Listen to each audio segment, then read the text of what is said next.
Yes, people. Back with another Monday Night Madness show. It's been a while. The World Cup's been on. You know, the summer heat wave has been on.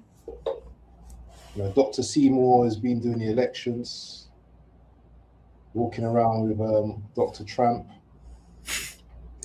Tony's been skinny dipping. I've been That has immersed. never been disclosed. That has never been disclosed. Okay, yeah. Anyway, I've been busy with constant projects out of my ears at the moment, but it's going good. But anyway, we're not here for that. We're here for the big show, the Monday Night Madness show. And hopefully, we're going to be running this show every Monday, similar times. And yeah, we'll be having new guests on. Obviously, we'll have the usuals as well. Um, but anyway, first, before we go anywhere, let's welcome the chat and let's welcome my co-host, man like Tony. Big him up each and every time. How you doing, Tony? Hey, people, what up? What up? Big up. See, people, yet. Season 2, Monday Night Madness. What are you? Wait, see, people, get to pull up. I told you my guy is going to pull up. What did I tell you? See, people, it is what it is. When you have trusted people in this business, it is what it is. So it's just nice to have Dr. Seymour, who's down here with us. Dr. Seymour, you have to talk to these people. And of course, Johnny's down here, but Dr. Seymour, how you doing, my bro? Talk to these people, man. Big up to everyone. I have been trying to be as calm as I can, across this summer, and doing whatever I can to prepare myself for a very long season, because it is going to be a very long season. So I am just trying to make sure that I'm ready for it. A big you up, and always a pleasure to share a panel with a bunch of legends. Big G, Big ups, Big G unit, big up, big ups, big G up, big unit. What's ups. going on, man? See, Gianni, talk to the people, man. I'm freaking dying. I don't know about you guys. It's it's about 90 degrees over here and about 80% humidity in Chicago right now. I've had to work outside all day and it just started storming. So that's why I look the way I look. But big up to be on the screen with all you guys. Good to be back on the show. So hope everyone's had a good Yeah. summer so far. Definitely. Yeah, my summer have been great. Waffledon has been making trips, down to Turkey, enjoying his life too. So, Dr. Seymour is doing his thing down in the US. You've been doing your thing down in the US too. It's all good. We thank God for life, and that's what really matters. Yeah. And again, see people here. There's different people here, all walks of life. We're very, very busy with our own schedules. I know Dr. Seymour for sure is a very busy guy. Gianni, very busy guy too. Waffledon too, very busy. Just got in, off work. I'm on holidays right now. My job restarts. I work with schools. My job restarts probably in the next 2 weeks. So I have a little bit of time now, but maybe later, within the month, it might be a little bit sketchy for me. But what I'm just trying to say is that we all come together, even if we have our busy schedules, and I really, really appreciate that, and I'm sure Waffledon appreciates that too. Waffledon, want you talk on that before we get into our topic? Yeah, it's true, man. It's just like obviously behind the scenes, we're in a chat group as well, so we're always chatting. Always keeping up to date with everything that's going on in terms of football. And you know what? Just like with everything, we're mates. We're gonna disagree. We're gonna agree. We're gonna fight. We're gonna call each other. Well, I don't think it's got to that point yet. Not in this group, but it happens. It happens every now and again. Do you know what I mean? But you know what? At the end of the day, we're all brothers anyway. So I don't. You know what I mean? But anyway, all of the niceties has to stop now. And now we need to talk about this club because I need to ask you guys. This is the question that I have. The first question, yeah. Are Arsenal chasing dreams or making statements? That's the question. And anyone could open that we open it with that question. Dr. Sambo, you can start that for us, bro. Oh, are you giving me the honor of Yeah, man. I mean, of slaughtering this club? I mean, like, you know, like, look, there's an old saying, you know, fool me once, shame on you. And then it got remixed at around 2002, 2003, saying, fool me can't get fooled again.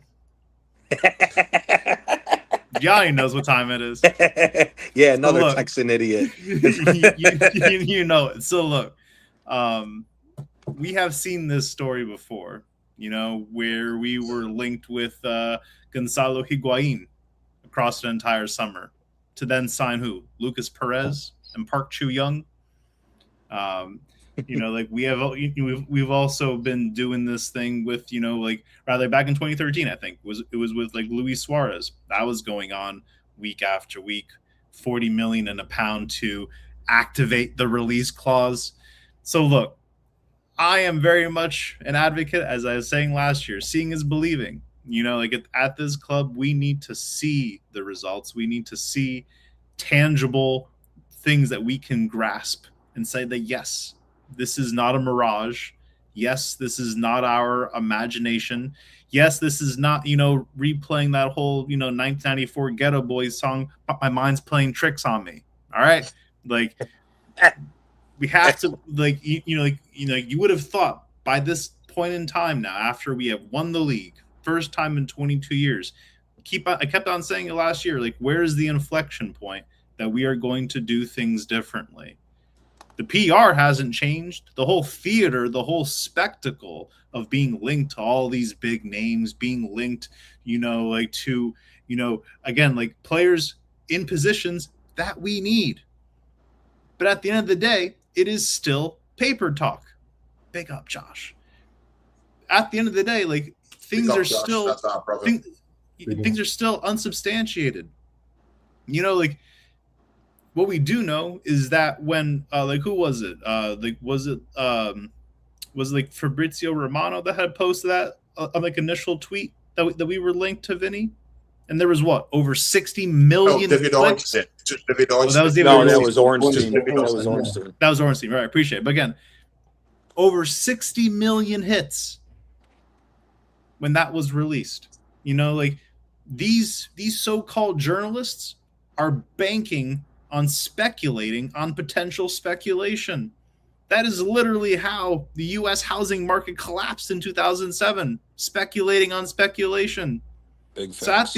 So at the end of the day, you know, like we are still, I mean, like it's now July 27th. Our first preseason match is what? This coming Sunday? And the only signing that we've made is Man Like Quantum of Solace. Have you heard this new song that they got it? Whoop whoop. That's the sound of the Solis. that is an actual song. That is an actual song for for Bull, who hasn't even kicked a ball yet for this club.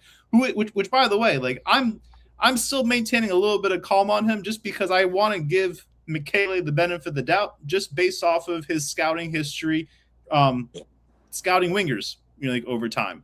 But the fact of the matter is we have only had one incoming. Oh, well, we also signed that 16-year-old kid like from Cardiff, was it? Axel. Don's. Yeah, Don's. Yeah, you know, like look. We also signed. We also got the youngster from Spurs too. Pure talent, by the way. It's a pure talent, look, by the way. If they are, that's cool. But again, if they are talents, that's cool. Are they going to help us repeat the league this coming season? Are they going to help us challenge on multiple competitions? Because everyone keeps talking about progress, right? So I would say that progress from last year is repeating the league and another trophy, whether it be the Champions League, whether it be a domestic cup. But progress, you know, like in this context, is 2 trophies, you know, in versus to last year's one. So I don't know, man. Like I mean, this club just never makes it easy to support it. You know, it always has to be some type of theatrical, you know, like telenovela, you know, telenovela kind of settings to it. So I'm gonna leave it on there. That's how I'm feeling. not feeling great. I just want to see signings come in. The way that it's looking, I like knowing this club, I don't think we're getting Bruno or Vinny. I would like to see Bruno. I'm kind of 50-50 on Vinny. Like, he reminds me of like a C-Tech Robinho, and I'm not sure like if he has the same kind of hunger that say an Alexis had when he waltzed up to the Emirates, because mind you, like, Vinny has pretty much won everything at the club level. Like is he going to have the same fire and the same burning passion, that Alexis had? Because Alexis, he was like, he was angry at the grass. Man was always running.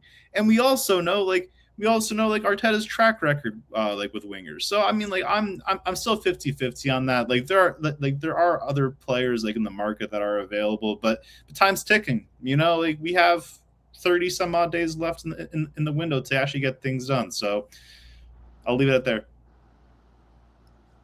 Yeah, see, people. Yeah, we've heard Dr. Seymour.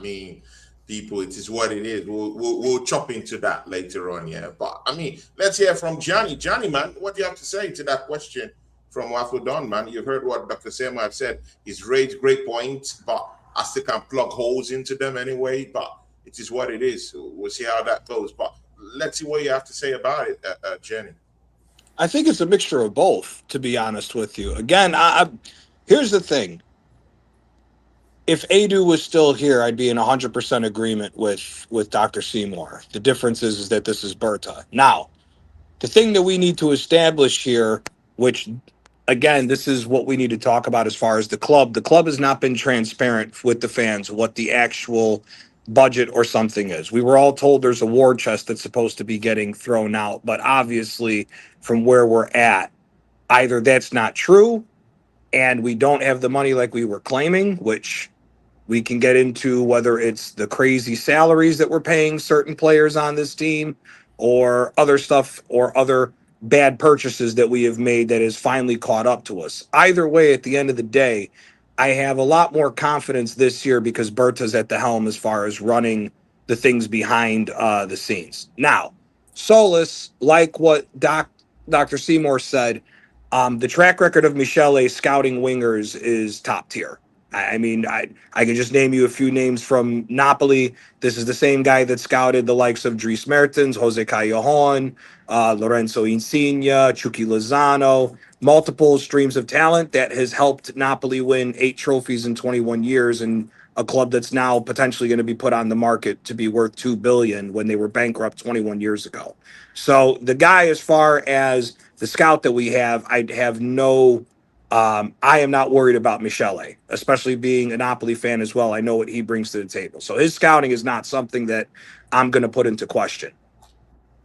As far as the dream side of this, I think it's all fair to say that it's been quite a while, probably since the Mesut Ozil and the Alexis Sanchez days, that we've been linked to any type of player that's got the star quality of Vinicius Jr. So the fact that we're even linked to a player of this caliber, I think, is a huge step in the right direction from where this club is going. Again, part of this is, and to be linked with another top quality player in Bruno Guimaraes in the same transfer window. Again, at the end of the day, the dreams are there. The question is, can the dreams be realized? And the only way the dreams can be realized is if we actually find out what the situation is on the financial side of things for Arsenal. Again, I hate to remind everybody, but we've spent well over $1 billion, and we have not even made $275 million back on transfer sales as far as players. We have eaten a lot of bad contracts over the years, and those contracts, if those numbers in the books are not cleared on those players, does that matter? But we won the league, so does that matter?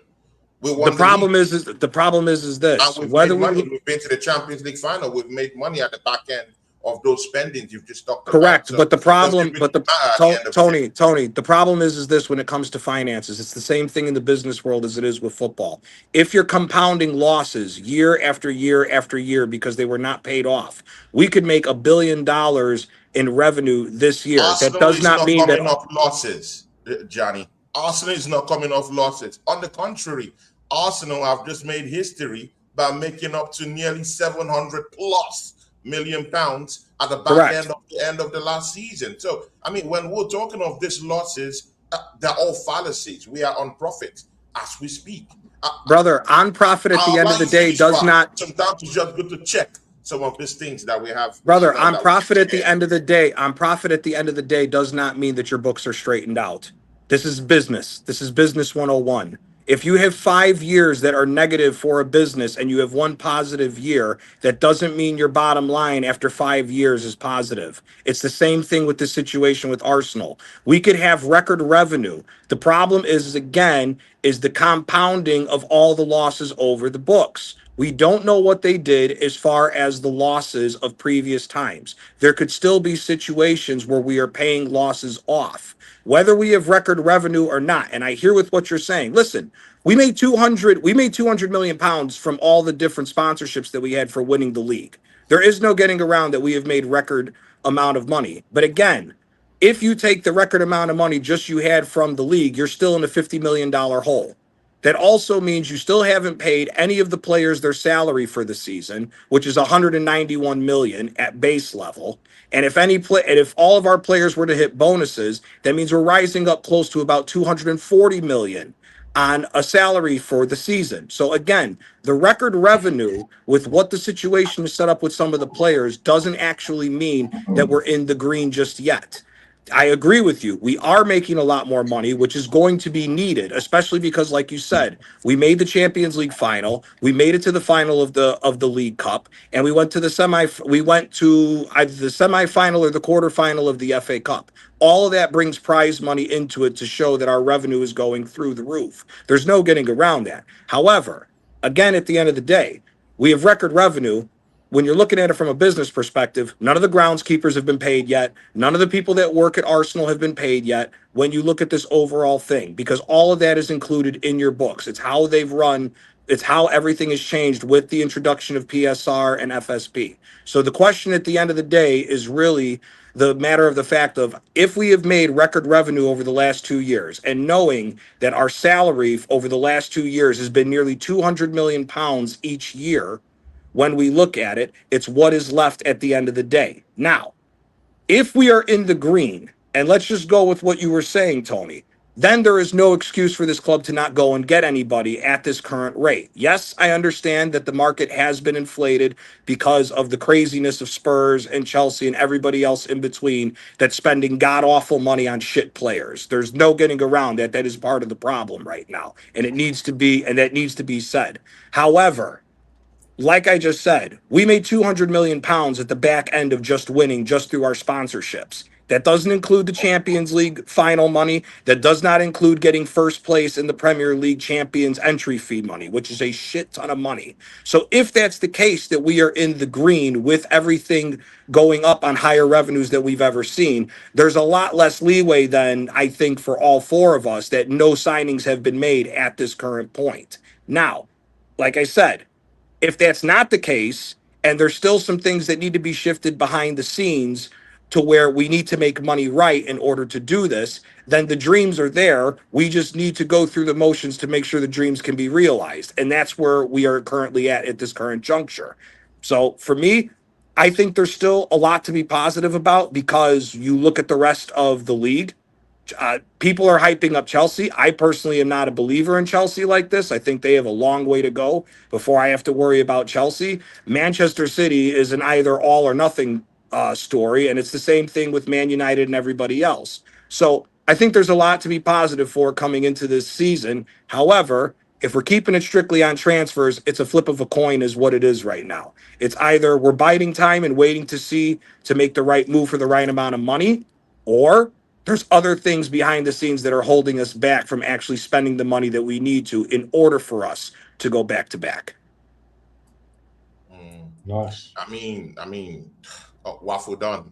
I would like to hear from you before we tear the whole stuff down and get into the argument more deeper. Though I feel what Gianni said, and of course I have my own opinions based on what he said.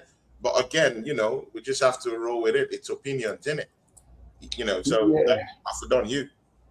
Me and Johnny's had this conversation quite a few times actually, and there are quite key points to what he's making. So when you look at the team as a whole, when you look at the squad as a whole, we have players that are on ridiculous amount of money, over 150 plus, 200 plus. Pick up Gunnar Ricken. Yeah, Gunnar Ricken is not with us today. He'll be with us next time. But big up to Gunnar Ricken. That's our brother, our friend, part of the panel. Yeah, man. So anyway. Yeah, so, I mean, he's trying to cover up for his brother Johnny. Come on, man. I mean, American connection, bro. We get it, Rican. Yeah, you. Hey, Italians and Puerto Ricans. We hear it. You know, I'm just going to cut to the chase in it because I'm not going to go through all this financial bullshit talk. Yeah, I'm not here for all of that tonight. We have players that are on astronomical money that we can't get rid of. And hold on, before you go any further, let's name some of these players that are on astronomical, wages, just so that there isn't any dispute. I want to tell you who isn't on astronomical wages first, yeah? Timber. Raya and Timber.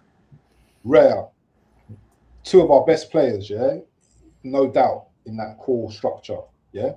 But the players that are on big money, Odegaard, Havertz, Jesus, Martinelli, Ben White, Noni Madueke. Yeah, Madueke. All these players are on massive money, yeah. And some of these players, I think, they're not good enough for Arsenal. I don't think Madueke is good enough for Arsenal. There's some players that we can't get 10 pence for, $10. Yeah, we still got Vieira. We still got Reece Nelson on 100. Who's on 100,000 a week? How he got that, I have no idea. Edu tax. So Arteta we are operating at a loss each season when these players still remain at our club. We might be making a profit, yeah, in terms of like revenues and ticket sales and all of that kind of malarkey, yeah. But we are losing it when it comes to the football side because no one wants our players, and when they do want our players, they only want to pay a pittance because of the wages that we have just got happy with and just giving it out just like confetti. I want to work for Arsenal because I know I'll be on a big salary there because these guys love to pay out money. But yeah, that's all I've got to say about that for the moment. Tony, let's see what you got to say. People, I mean, Johnny comes here, talks about this salary and wages. Johnny, Arsenal is managed in a self-sufficient way. If you're into finances, you definitely know what that means. Definitely. I'm sorry, Tony. I'm sorry. I gotta stop you right there. I gotta stop you right there. No, I gotta stop you right there. No. I have to, brother. You might not like it, but you have to hear it though. No, you might not like it, hold on a second. That's Pause. the truth. It's not a matter about liking. It's a matter about coherence. Because if we were truly so self-sufficient, we wouldn't be having these discussions about needing to get players out before we bring players in. So no, this model is not self-sufficient. Again, because the argument has been blown out of proportion. So we need to get some perspective of what we're really talking about. Dr. Simon, since you want to be the guy that saves the day, yeah? How about you answer on this one? Chew on this one. Which team has the highest wage bill in the Premier League? City. Oh, Johnny, do you have to help him out? See, people, I Arsenal, don't care about these statistics, my friend. Look, we're owned by billionaires, and you're talking about self-sufficiency. Arsenal have the second largest wage bill in the Premier League, slightly followed by Liverpool, who is under 176 million on an annual basis. Arsenal is on about 187 million on an annual wages, bro. It's 100. It's 100 and it's 191. It's something like that. Something like that. Yes. However, the difference. But here's really quick, and I'll let you go, Tony. Here's the only thing about this, and I've used this example in our group chat, was the Solus purchase. If you look at the Solus breakdown, it was a sell to buy situation because of the situation with Trossard. If you look at the situation and how the whole sale went down, Trossard is 15 million pounds with add-ons to equal up to potentially 20 million pounds if he hits everything for Besiktas. If you look at the purchase of Solus is 34 million pounds. Now, if you look at it, 15 million off of the 34 leaves you 19 million. Solis is getting paid half of what Trossard had as far as his yearly wage. So he's on 90 when Trossard was on 180. The thing about this purchase is that is alarming to me is that a smaller purchase at that magnitude, you're cutting a contract, which is good. However, the cut of the contract is what you're relying to pay the rest of the money off, which is a concern. That's the only reason why that I've raised the things that I'm looking at the way it is financially.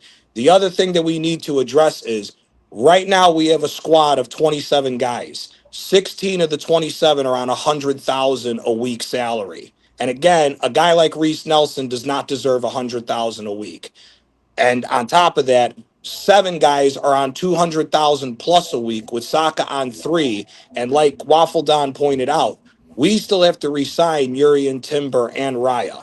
Both of those guys, I think everybody here can agree, at least in my opinion, are top 5 in both of their positions. I think Raya is a top 5 goalkeeper in the world, and I think Urian Timber, to be honest with you, when healthy, the only guy who gives him a run for his money is Hakimi. With that being said, you're possibly going to go up to now having 2 more guys on 200 grand a week. Now, with what Tony has said, the incentive of the extra revenue and the record-breaking revenue that we're getting is the light at the end of the tunnel that we're being able to do this because we will be able to afford to be even more self-sustaining, like you've pointed out.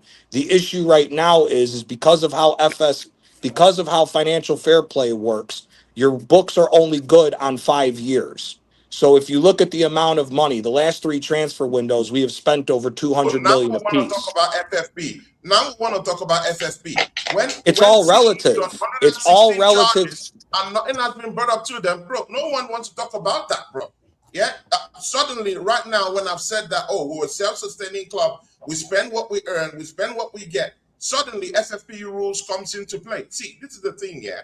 The Solis deal was a nice deal, yeah. Again, nobody's disagreeing with that from a financial standpoint. But again, you've totally erased away what the talent Solis will bring to the football club, how he's going to help the football club, what he's bringing to the team. He's bringing pace. He's going to definitely bring goals with a soul Trossard. I mean, he's gotten to that age. And again, see, people, when you have that kind of figures for that kind of profile of player who's getting to the dregs of his playing days, you just have to take the money and run with it. And by the way, all these talks about wages and sales about Arsenal has never, ever been a selling club whatsoever in any way. We don't maximize resources when we sell players at all. It has never been the case. What is our highest sales ever in this football club? Still remains the sales of Alex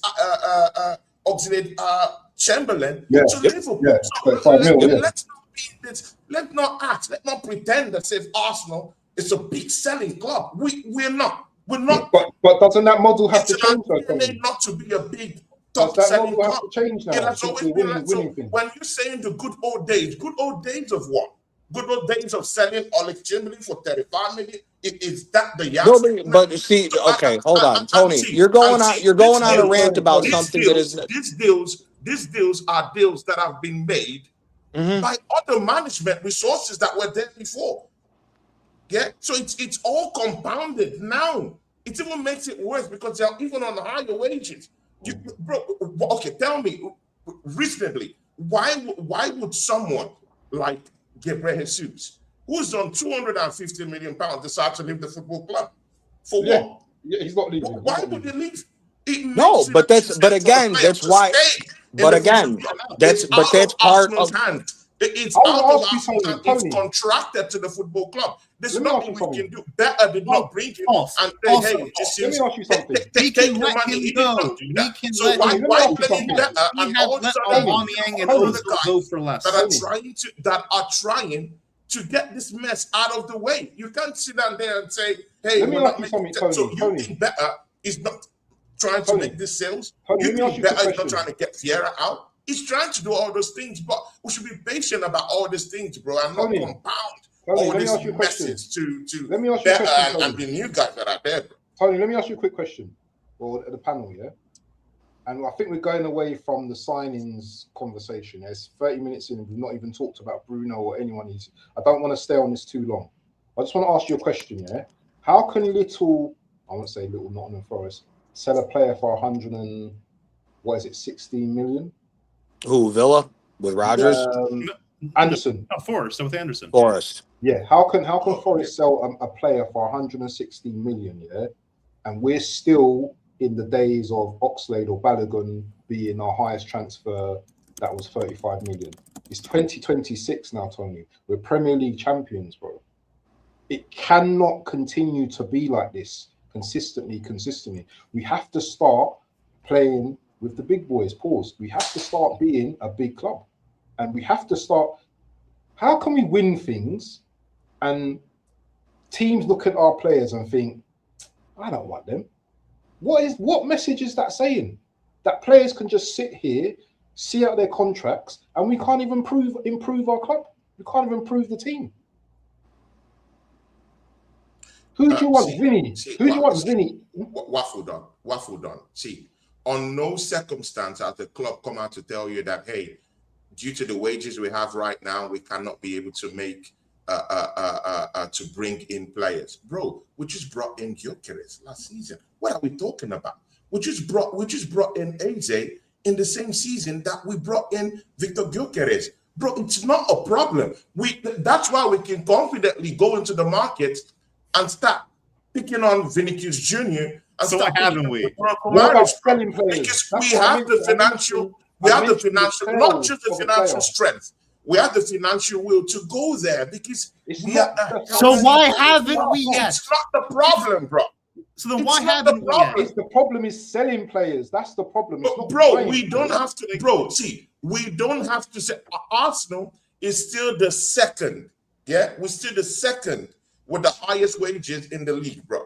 We can still afford these big time players, bro. And again, Beta is working on outgoings. You have to be patient, innit? It's either you want to be patient with Beta and trust him to do his job, just like some people trusted Mikel Arteta to do his job last season. I mean, Dr. Seymour, that rings alarm bells, innit? Because you never trusted your manager to win the Premier League, innit? So it's better right now, you either trust Beta, to do his job and make it good on those deals in order to sell Nelson, sell Vieira, and all these other clowns we have in our football club. I support selling them. But again, it's a gradual process because these have been compounded on them. And it's not Bertrand's fault, bro.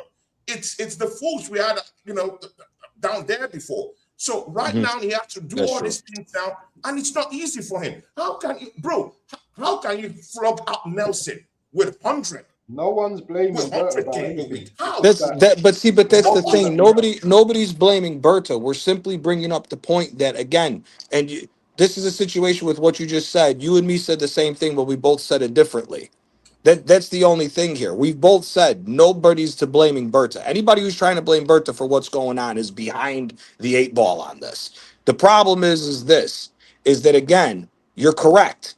Part of the problem of why we can't move as fast and as quickly as we want to get these players is because of the fact that nobody wants to buy these guys. You've made a very good point. Jesus, who the hell wants to buy an injury-riddled player who claims he's a striker, has said out in the open scoring goals isn't my specialty, which that's an oxymoron if you're a striker, but then you're going to try to get rid of him for 20 million pounds and expect somebody to take on a 265,000 pound a week player. I mean, that Jesus is the perfect example of what the issue is here, especially with the likes of Havertz. The two of them combined is over 2 million pounds a week, 2 million pounds a month of salary for bench players. That's inexcusable. I think all of us can sit here and agree that that's inexcusable. If the two of them were on 100, 150, I wouldn't complain as much about it if it was that much cheaper. But the fact you're talking about 2 million a month going out the window to guys who aren't even guaranteed to play a full season, let alone the fact that they're bench players, is a problem. And again, nobody's blaming Berta because he's the one that's got to fix this mess. Here's the bottom line at the end of the day. Once the mess is fixed,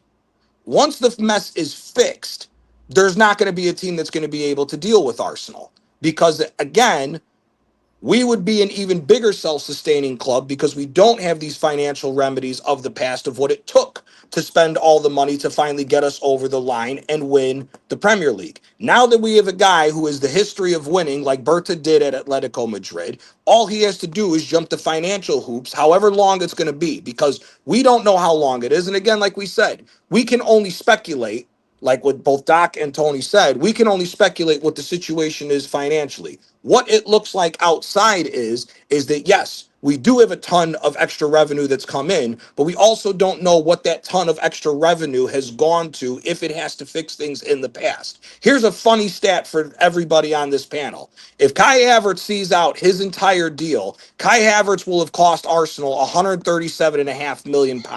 We cannot make that mistake on a player of his caliber ever again. That needs to stop. His goal also won us our first league title in the last 22 years. Yes, but a small, brother, Kai Havertz, what Kai Havertz gave us for this season is not worth that much money. It can go round. I mean, you don't have to look at it from pause. It can go around, but brother, you can't tell me you want a bench player costing you that much money.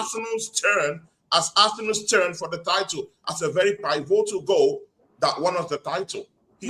Agreed. But okay, Tony, if you're building a team from one side, you also have to look at it from the other back end too, bro. You can't eat, bro. You can't eat all the apples all at the same time, bro. You have to leave some crumbs for the dogs and for the birds. No, I'm leaving crumbs, but what I'm asking you is this: if you're building a team, I have no money. If you told me right now, Gianni, we're getting Vinicius Jr. to Arsenal. He wants $500,000 a week. Cool. It's Vinny Jr. I hear it. Let's go. Kai Havertz, a player who started off where he was and has fallen to where he was, does not deserve $137.5 million. He just doesn't. That's just basic principle. Same thing, like another example. If Noni Madueke stays his entire contract, he's a £90 million player. Nobody on this panel can tell me Noni Madueke is worth $90 million. Nobody can tell me he's worth $90 million. That's my point. If you're telling me in the future, for the next 2 years, Berta is building a starting lineup where the majority of the money is the starting 11 and maybe the next 4 or 5 guys that are important off the bench, but then the rest of the players are in regular amount of money, you're not going to hear me complain, because that's how all the self-sustaining big clubs have been. That's just the way it goes. But when you're telling me that you got a starting 11 worth so much money, and then the bench, 2 guys on the bench on top of it that didn't even add a lot to the team for the overall run last year. Did Kai Havertz score important goals? 100%. I'm not taking that away from him. But again, nobody can sit here and tell me that a bench player is worth as much money as what Kai's been. That's all I'm saying with this, to why the books need to be straightened out when it comes to that. If you're telling me, listen, I got 3 superstars that are going to be the front line of Arsenal for the next 3 years, and we're going to win 2 out of the 3 Premier League and win a Champions League, you're not going to hear me complain if they're getting like Saka 300,000, potentially Vinny 500,000. That comes with the territory of wanting to win the trophies that we want to win. But when it comes to past your starting 11 and past a couple guys on the bench, the rest of the team don't deserve the money that they're getting paid. I'm sorry. That's my opinion on that. And let's just, I hear you, but we all can all agree that, you know, spending and wages and all this stuff, it's also in the same bracket. It's gone bonkers over the years. Yeah, 100%. I mean, if Tonali and all these other clowns here are getting big time contracts here, walking into a club like Tottenham, getting big time money, bro, I mean, why won't a full-fledged German international who started for them, by the way, in the World Cup, who scored goals for them, by the way, in the German national team in the World Cup, scored your only Champions League goal that you've seen in how many years you weren't there, in the final and the last time, bro. So, I'm not saying that he deserves it, because I know better, but I'm just saying the market is bonkers, yeah. And 100%. You're not going to hear me argue on that. It wasn't better, and our recent management that actually signed all these deals and did all this hocus pocus. You know, it has to be systematically drained. But you also have to understand that it can be done because they're on high wages. So, I mean, Bert can just, just turn up the wand, and because Dr. Seymour is just saying, hey, turn up the wand and let it go. How? It's not possible, bro. You can do it. We have done that for. It's not possible. We got rid of Aubameyang and Ozil for far less. Okay. Did we not? Go get Jesus. Then why is people like Jesus Did in we the not? club? Why is people like Jesus, Tony, Nelson, answer this question. Did we not terminate Ozil and Aubameyang's contract? By the way, it's not possible. It's something that has to go in systematically, bro. The damage has been done.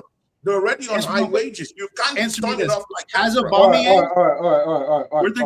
All right. Okay, guys. 40 minutes. 40 minutes of talking about this. Yeah, I don't want to talk about this no more. This is how it is already. But listen, I think we need to talk about 3 players, and we talk about one at a time. This transfer window. If I was to ask you in the chat, what number from 1 to 0 would you rate this transfer window for Arsenal so far? Mine's is a 0.1 or 1. But I want to ask Tony, yeah, because Tony's in his pro. He's in his pro positive mode at the moment. Which that's true. Anyone could do what they want to do. Anyone could do what they want to do at the end of the day. But I'm a passive aggressive person, so I'm cool, and then I could switch anytime. But I want to ask Tony, yeah. Bruno Guimaraes. There's been talk of us putting in a 70 million bid. That's been denied, or whether it's gone through, or whatever's happening on that side. There's talk of this week that we're going to be going in with another bid. What's your whole take on the whole affair with Bruno right now? Do you think this should have been wrapped up maybe a week ago, or do you think these kind of deals take time? No, see, I mean, brothers, we've been talking about that. Let's don't act like aliens. We've been talking about this, me, Seymour, Gianni, you on, in our private chats. We've been talking all about this. See, to be very sincere with you, yeah, I don't want to pay 100 million or 110 million, something like that. For a 20-year-old, that he's one of the best in the business. Don't get that, twisted. Yeah, I like the guy. Who are we talking about? Bruno. I think he helps us in our attack.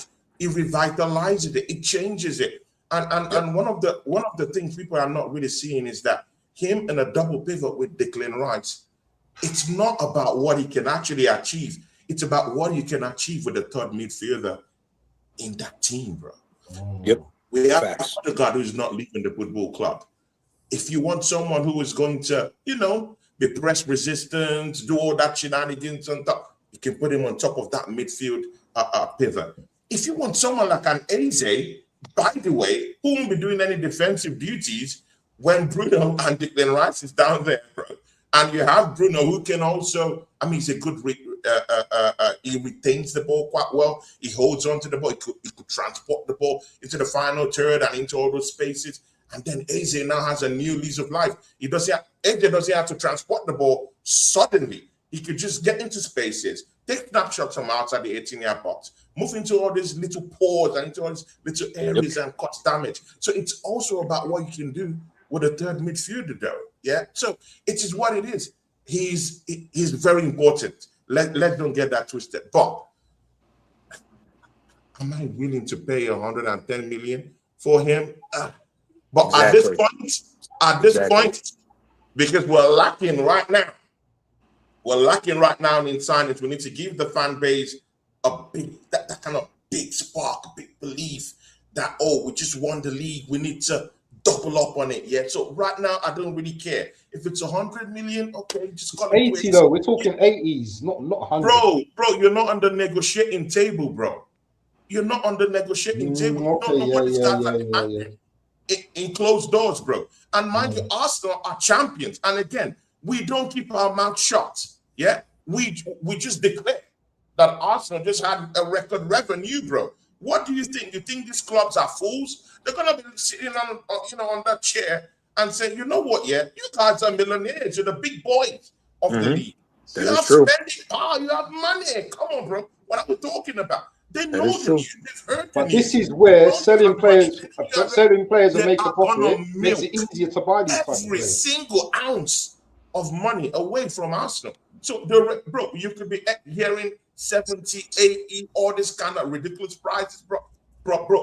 I think you're going for 100 million, something close to 90 or something like that. And but he wants to come to us, though. So now you're an injury-prone midfield. Just walk straight into Tottenham for big-time money. So Arsenal, go to answer your question.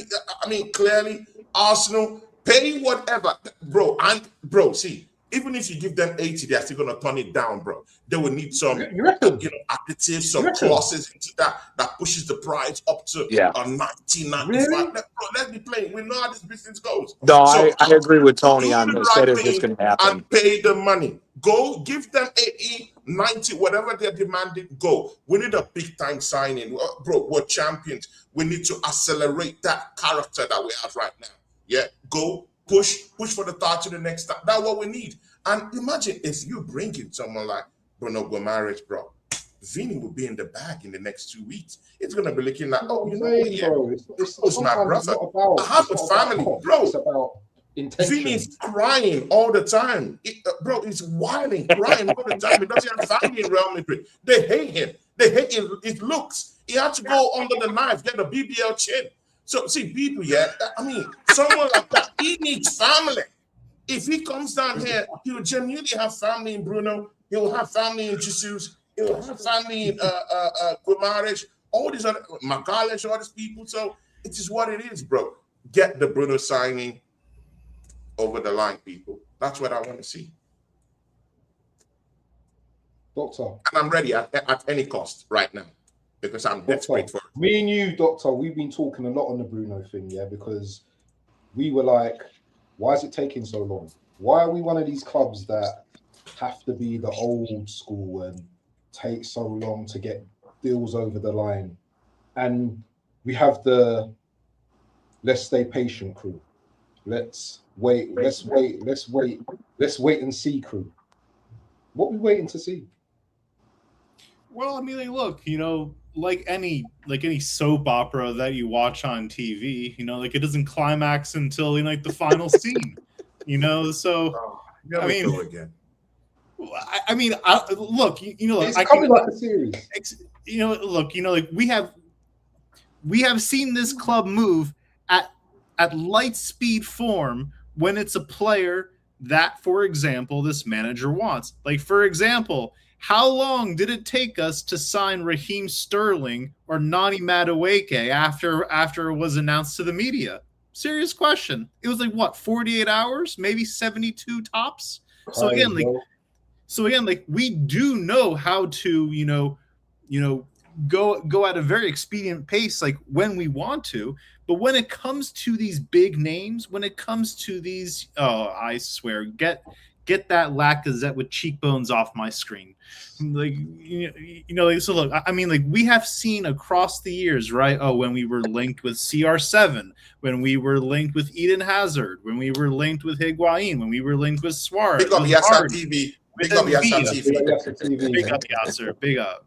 Thanks for the raid. Thanks for the Hey, raid. what's this? Here we go. Don't get me gassed, man. We're not winning this go. Oh, no, they're just trolling us. They're just trolling. Thanks, Yasser, for the raid. Big up, Yasser. But look, the only reason why things get drawn out is because we like to be in the conversation. We like to be in the buzz because that generates more clicks. It generates more engagement. But at the end of the day, and as I've said it before, on different channels as well, this fan base allows itself to be manipulated. They allow it. They willfully take down their pants and they willfully bend over a barrel and they say to Josh, "Hey Josh, do you mind doing me one?" Yeah, that's right. This fan base really loves to get fucking reamed from behind because every single time, I won't say every single time, but more often than not, overwhelmingly more often than not, we tend to have egg on our face at the end of it. Because remember that season when we were linked with Gonzalo Higuain, we ended up signing, Lucas Perez and Park Bro, you're talking about 20 years ago. Bro, what are you talking about? Arsenal. What am I talking about, Tony? I am talking about themes, Tony. I'm talking about themes. I'm talking about reoccurring themes that still have not left this club. You know what, Dr. Seymour? I'll go spar with you on this one. Yeah? See, do you know why we never got Rodrigo? because man didn't want to come. Arsenal went to Real Madrid and said, hey, we want this guy. We spoke to Rodrigo. We didn't even go to Real Madrid at first, though. Yeah, we spoke to Rodrigo. Rodrigo said, you know what, yeah, I want to stay in Madrid. But what's the need of going for Rodrigo when he says he wants to stay at Madrid? Bro, you cannot because it's paper talk. It makes Arsenal look like to be a desirable destination if big names are linked to the club. We never had the pool we have right now. We're champions. You have been saying that Arsenal don't have world-class players. Yeah, we brought in Ozil, Sanchez, and Aubameyang when we were winning fucking FA Cups. Like, we've always had all around the place, going for big-time players, the best in the business, and you're still not happy. What do you want? Bro, see, we have not brought in the big names. What are you talking about? Are you on Spice right now, Tony? No, we just brought in Gyökeres. What are you talking about? People seem to so now he's a big player. Now all of a sudden he's a big player. Because last year everyone was saying, he's not as good as Sesko. He's not as good as 29. I mean, like, give me a break. Look, so Gyökeres is not a big time player, bro. I rate Gyökeres. A lot of people don't rate Gyökeres. Oh, here we go again. Excuse me. I'm sorry, but if Gyökeres, Tony, if Gyökeres was universally rated, world class. You claim declare rights on all these other players. If Gyökeres was universally rated, they're consistently being linked with the big boys in the business. And it doesn't do anything for you, bro. Bro, I'm not having it, yeah? I'm not having it. Okay, I don't care if you're not having it, because I'm telling what reality is right now. When David Oyston said, yeah, in that statement, he said, it has already been agreed at all levels. Bro, listen. Okay. See, Chelsea fans in the building, yeah? I know you guys like to hate, yeah? But at all levels, Arsenal have already agreed. That means the manager is in on it. That means Andre Berta is in on it. That means Josh Kroenke is in on it. All of them. All these other people we have, they are in on it. Yeah? So that's the thing. When you're the champions, you attract big-time players, and we're in on it. Have patience. We'll go at it. Yeah, Tony, the only thing that they are in on it collectively is pulling your pants down and you're bending over a barrel. That's the only thing that they're in on collectively right now. Alvarez in, if it's a smoke screen for us to get Alvarez in, yeah, and a smoke screen for us to even get Bruno Guimaraes, bro, I'm totally okay with that, bro. If that's a smoke screen, I don't care, provided we get our targets in. All right, Tony, on that note then, yeah, here's a question from Nems. Do you think Arsenal signs Vinny? And this is for everyone. We're a big team. We attract players, yeah, big players. Do you think Arsenal signs Vinny? Because at the weekend, dopamine. Just by the way of hearing Arsenal exploring the Vinny. I was going to call him Vinny Jones for a second. Vinny Jr. Vinny Jr. I don't see the chest and confidence now. The group chat went silent. I think it's 60-40. 60% that he stays at Real, but 40% at Arsenal. 40% coming to Arsenal. And the reason why I think we will sign him is because, one, again, this is speculation, but I don't know what the situation is, and I don't think anybody knows what the situation is with Vinicius and Jose Mourinho. We all know the incident that happened with Benfica. We don't need to talk about it again because it was a stupid situation to even occur. However, we don't know if that's been made right or if it can be made right between those two. Number one. Number two, the bigger point on top of that for me is I think Vinicius Jr. has been thrown by the wayside by Real Madrid because of the arrival of Kylian Mbappe. Ever since Mbappe has come to Real Madrid has not played to the same level that they were before. On top of that, you have seen more conundrums with Vinicius Jr. than what it is with Mbappe. Now, as an outsider looking in, for me, if there was a player to leave Real Madrid, I think it should be Mbappe. Only because Vinicius Jr. has the trophies and everything with Real Madrid and has put in his work and has been the man to fly the flag for them, especially the last title that they won as far as La Liga and Champions League, because he was the main man. Kylian Mbappe, as far as that, we'll see with what happens. Back to the Arsenal thing, I think there's at least a 40% chance with us not knowing what the situation is right now, because, again, we are a big club. We are the Premier League champions, and why not?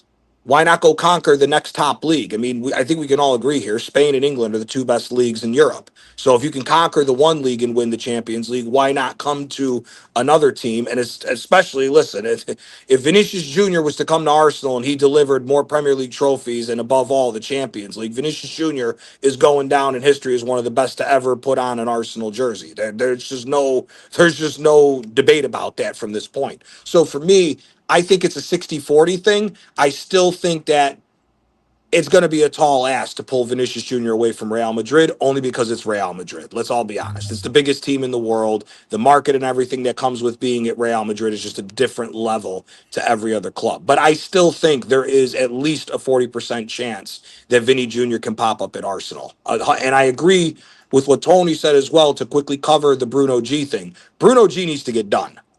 That needs to get done. ASAP. Okay. ASAP. And exactly to what Tony said, I got no problem if it's $100 million deal with Bruno, as long as 15 to 20 million is in the add-ons and bullshit, and not asking for 80 of the 100 million down flat immediately. If you're telling me 80 million gets it over the line and then Newcastle comes up with whatever bullshit to fucking stack more money on it, then I personally don't care, because that's what if money.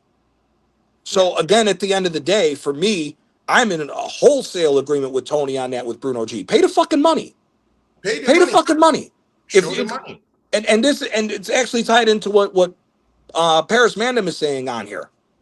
If we got close to 800 million last year, a lot of this shit should be taken care of as far as whatever could be on back pay and everything else. So why are we penny pinching again? This is where the question needs to be put in. But let's all be honest here. If we go right now, if we find out in an hour or so that we threw 80 million down and we signed Bruno G, who the fuck is really fucking with us coming into this season? Number one, Bruno G unlocks the number 10 position. Let's all get one thing straight right now. The number 10 position has been the biggest problem with Arsenal in these last 2 years, regardless of the problem that we had with Havertz not finishing when we needed him to. But the number 10 not being further forward and being asked to do more defensive work is the biggest fucking problem when it comes to Arsenal's offense, because there is no true creator. If you look at where Eze and Odegaard get the ball, all of us has watched football for 20 plus years. How many good number 10s have you seen have to start the offense from your own fucking box? It's not supposed to happen, because of all the problems that we've had of making Declan Rice a box-to-box midfielder and asking Zubamendi to be the 6, or then moving Rice to the 6 and asking Zubamendi to be the 8, and sometimes, and a lot of times, he didn't show up. Bruno G puts us on a different level. Number one, in my opinion, Declan Rice is top 3 number 6s in the world. You put him in his proper position and you get a guy who can carry the ball like Bruno G, win the ball like Bruno G, high up the pitch, and create like Bruno G. We don't have the second worst fucking offense in the last 10 years to win a Premier League. Let's all remember something here. The only team that's won a Premier League in the last few years that scored less goals than us was Leicester. Yeah. That is inexcusable for Arsenal to be scoring that little of goals. And especially this year, where we're already looking at injuries walking into the season, we need to know that our offense is going to score 80 plus goals this year in the Premier League, to where even if we do give up more goals this year because of injuries, we're covered because we straighten out the offense. Put the fucking money down and go buy Bruno G. Listen, all of the other fans have all said this across social media, whether you agree with them or not. If Arsenal gets Bruno G, we've even put a wider gap between us and the rest of the fucking teams to possibly go back-to-back this year. Spend the fucking money and go buy them. See, Dr. Seymour, coming to this conversation, yeah. I mean, what's your own talk about Bruno G?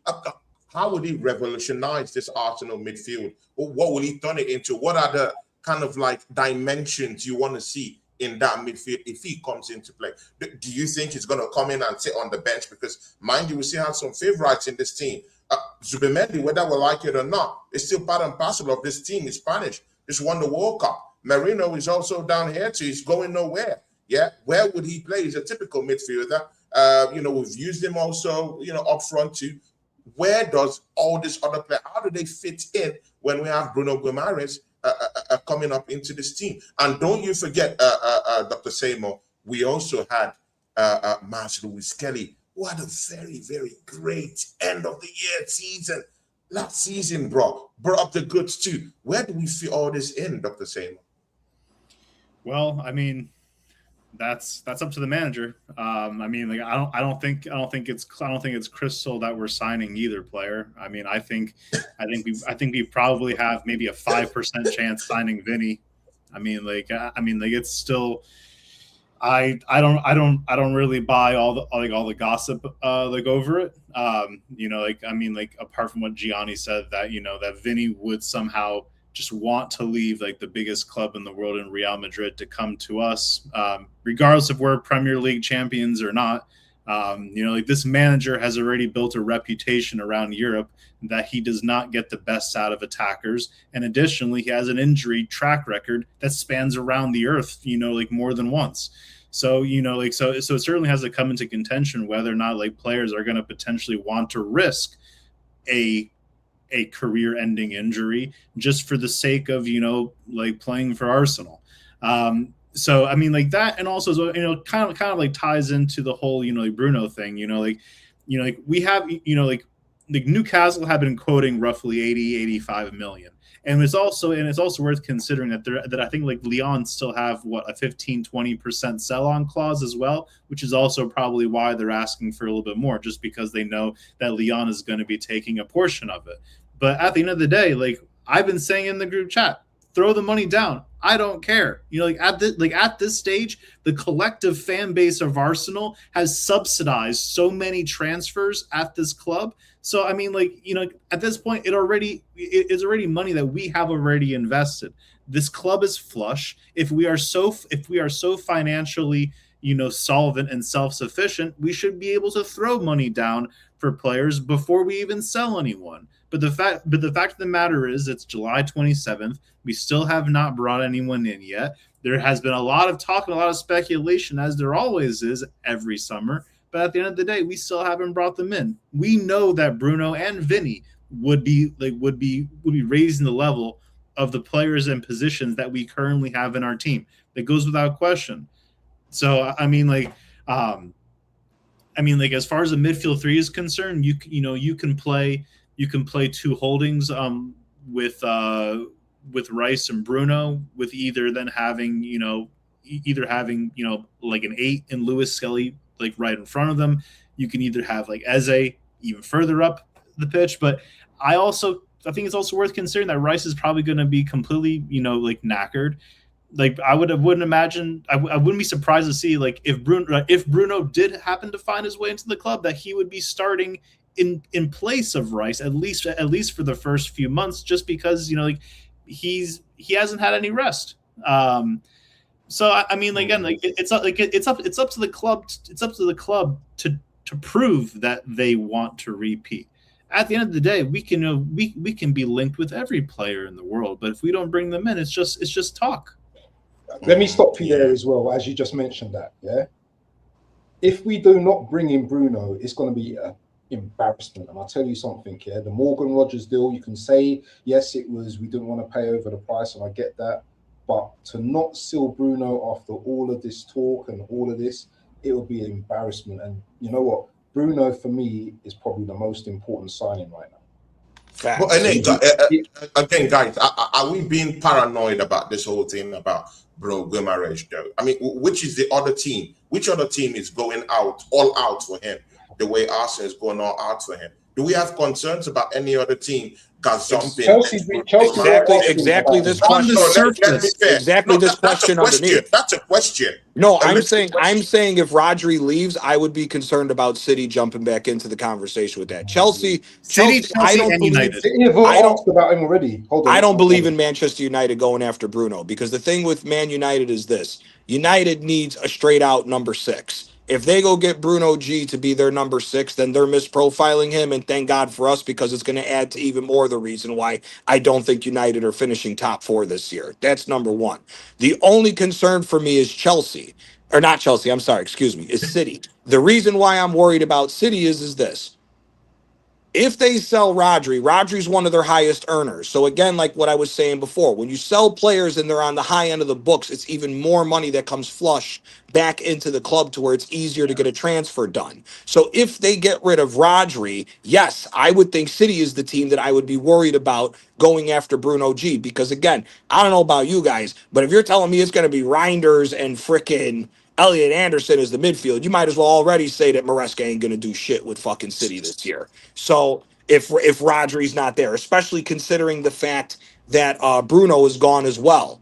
So at the end of the day, for me, City is the team that I'm worried about getting Bruno, because Bruno, unfortunately, would add a lot of firepower, not only to us, but he adds a lot of firepower to City, especially if City are going to play the more direct football that we've seen under Maresca at times at Chelsea. Not saying that they're automatically going to do it, but Bruno G does add more of a direct element than what we saw from City last year.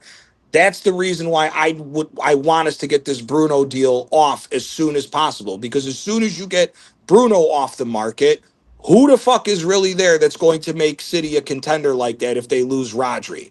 You're talking players. So you don't think we're home and dry with this, though? Because I'm not seeing any other movement from any other team. So you just don't think we're home and dry yet? That's not the just thing. yet. That's the thing. Not just Tony. yet. Like that's the thing. Like on the surface, it has the facade that we are doing something with Bruno G.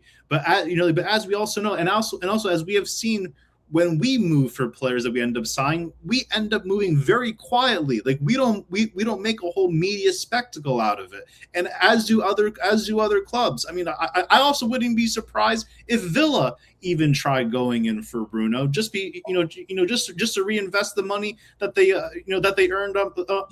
Like from Morgan Rodgers. I mean, like again, like we have been going through this Bruno cycle for the last month, and previously we were saying, oh well, we can't get any deals done during the World Cup, despite the fact that Elliot Anderson was signed during the World Cup. I mean, like look, like if the club wants the players so much, they have to throw the money down and get them. But the reason why I think Bruno is going to stay is because they already let Tonali go. And they have to get Europe this year. The other thing too about that too is Newcastle has to get Europe this year. If they don't qualify for Europe 2 years, if they don't qualify for Europe for back-to-back years, that project is completely done and nobody's going to want to care about Newcastle. And then you're going to see a fire sale of players next year, and Newcastle will finally dissolve right back into the mid-table club consistently, or bottom half club where they were before all the money got dumped in anyhow. Right, exactly. The thing about it with Bruno is this: Bruno is the game changer. I agree with Waffle Don. Vinny would be the big cherry on top if we got him over the line. I think if you go get Bruno, and as we said, Tony, if it's $100 million deal, but 20 or 15 of it is add-ons, I don't give a fuck. Get the player over here. If you're able, but the flip side of that is this: if you save money, because here's the other thing that we could do too. We don't have to shell out all this cash this year. Again, if you go get Bruno and you go get another decent winger that is going to that's going to add to the goal tally and everything else, why spend the crazy amount of money on Vinny and go after him next year when he's for free? I'd rather do that at that point and guarantee that we brought in 2 good players. You brought Bruno G in, and let's say we could pick a winger out of any league that's going to add goals to the team, as well as what potentially Solis can do, and maybe Gabriel Martinelli finally knocks the cobwebs out of his head for 2.5 years and starts scoring goals as well, to where we get more money for him next season as well, to where it's an even easier transition to go get Vinny. I'm fine with that. But for me, Bruno G got to get done within this week, because the longer this whole situation between Rodri and Real Madrid keeps going, we all know what Real Madrid does. We all know Real Madrid will get business over the line. And especially, it's been 2 years since they won La Liga. It's been 2 years since they've won Champions League. You know Florentino Perez, crazy ass, is not going to slow down. He's going to go on and win, which is why I would be concerned about getting this Bruno G deal over the line. But again, see, just before we move away from this Vinny topic here, I mean, Gianni, you've just said you give it a 40, 60-40, you're looking at 40 down there. But I think that the percentage is even more higher than that, bro. Just today, we've just gotten news that Real Madrid have closed in on that deal with Ian Diamonde. They've signed him per se. That deal is sealed and done. He takes care of the left wing for them. He's a great player. I mean, of that, maybe not Vinny profile though, but I mean, he has to grow into that still. But I get with what you're saying. Exactly, is in that shout for it. Yeah. Now they're about tying up. I mean, there's talks out there about Rodri leaving Man City for them, even if Rodri is injured. But you know what that means. So it means that Real Madrid will be tying up funds into these businesses. They're doing about, with Ian Diamonde, Rodri. There's some other shout or some other players are looking at, like Olise or whatnot. That leaves Vini completely driven to the curb at Real Madrid. Yeah, it could, but you also don't know. They can't afford to lose Vini on a free next season, bro.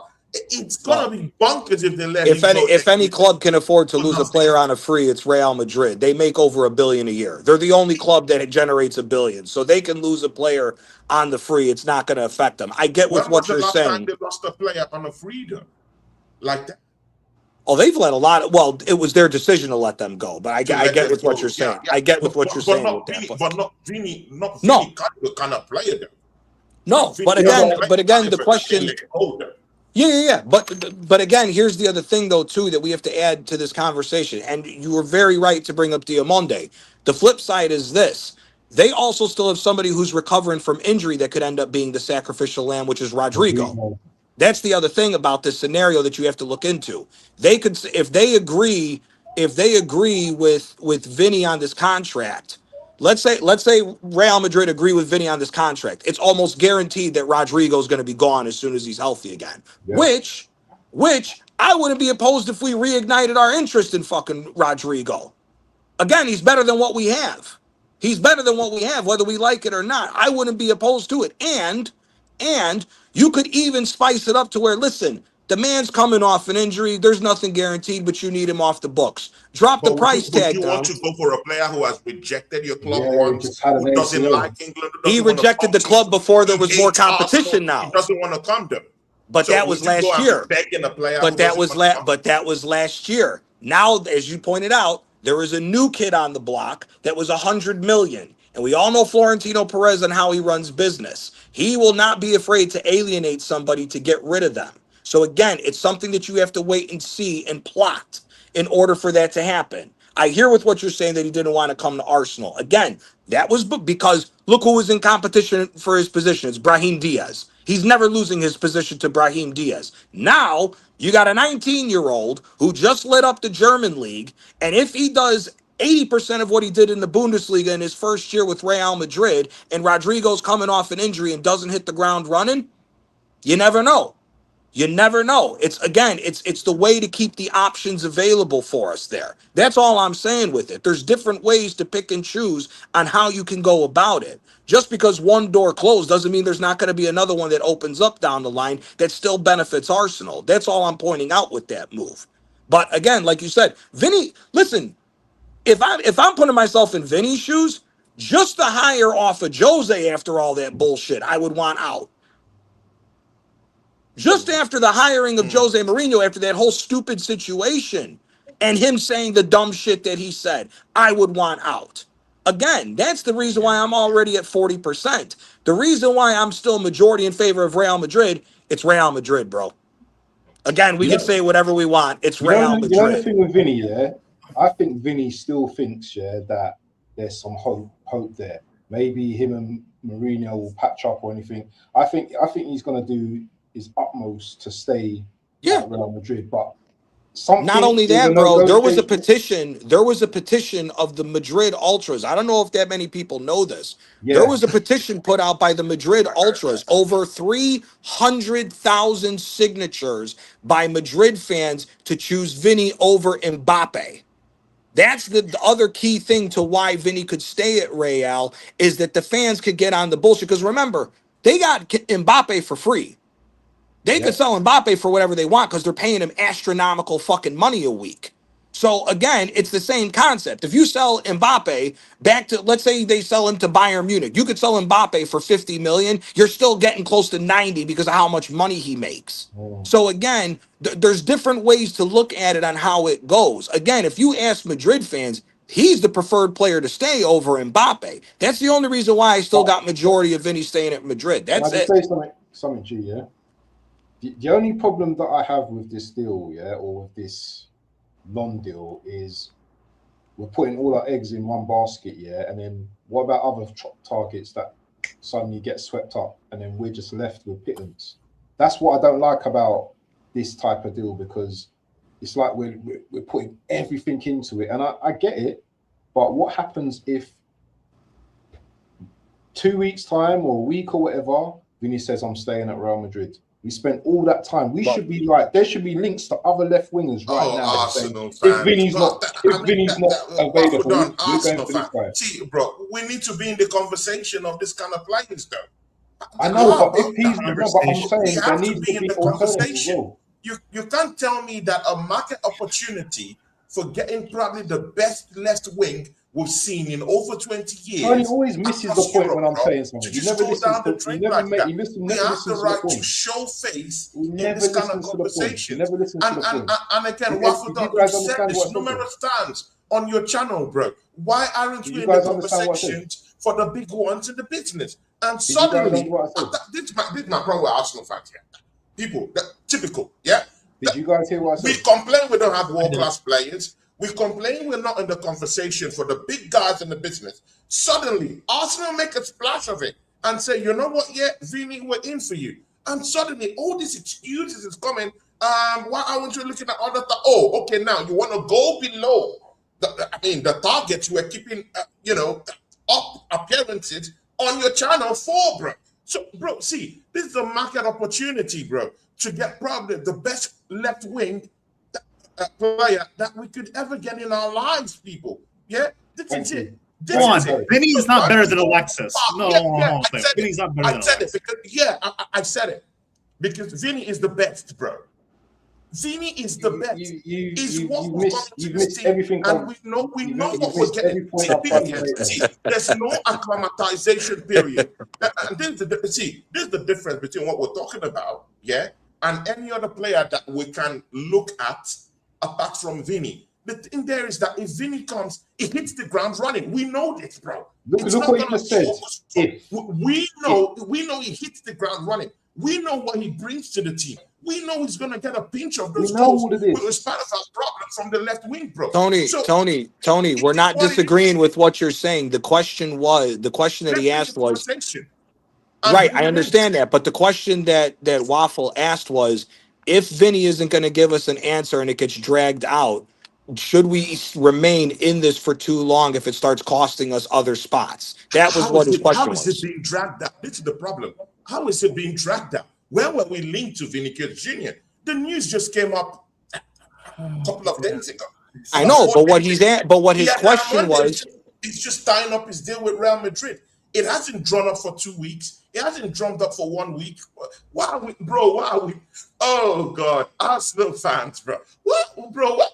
It's not even up to 4 days, people, and it's already a dragged for long. Bro, come on, man, don't do this. Come on, man. So okay, how long it's you not expecting? Even up to 1 week. How long you expecting? Okay, Tony. Quick question. How long in your mind are you expecting this to go to where Vinny doesn't actually make a decision? Are you going right up to the end of the window, the transfer window? No, are you happy to wait? No, we're in a good position for that one. Because Real Madrid is already in that conversation right now, and as we speak, to tie up those deals with Iada Monday, who is already he's coming already. Yeah. So this week, I mean, I'm talking of from now till the end of the week, it will take shape what Real Madrid wants to look like. When they tie up that deal with Diamond, that will happen this week because they've already agreed everything. It's just for the player to turn up at Madrid. Diamandi can play the right as well, so they can effectively have Diamandi. And there's still conversations about that Rodri deal. When they get this done, people, it is what it is. Vini is free to go. Man is free to go. And you know what? Arsenal is not such a bad proposition for him. I'm not saying that. But there is a world where he can stay at Real Madrid as well. About 3 seasons, 4 seasons, get into the semi-finals, finals, people. They're looking at this consistent. We have a consistent manager in terms of it's stable. He's a stable manager at Arsenal. He's looking at this stability. If he looks at Man City, is looking at 116 charges breathing down his neck. He doesn't want to be, in and about any of that mess. Is looking at sincerely one of the most best football clubs run sustainably that has been in the Champions League a final, and in the Champions League top stages consistently challenging for titles, won the title last season, and can stump up the big cash for him. And that has already been agreed at all levels. So it is what it is at this point, isn't it? Yeah, so going back to my point again, and I'll reiterate it to you again, Tony. If, for example, for whatever reason, Vinny decides to stay at Real Madrid, what what happens then? Because I'm all about realistic, realism, and yes, there is a chance that we can sign Vinny. Yeah, there is a small chance in this window, but there's also a chance that he might stay at Real Madrid as well. And we've already seen the fan expectation already going crazy, dopamine, all of this kind of stuff already. Which, I get it, but I'm not going to be doing all of that until I see Vinny holding up the shirt. So once again, this week, is it this week? This week he's supposed to go talk to Madrid. Will Vinny, is it this week? Is it next week? Yeah, this week clarifies a whole lot of this that week. for us. Yeah, this week. It clarifies a whole lot so we need to wrap up then Bruno next this week. We can project. Correct. Yeah.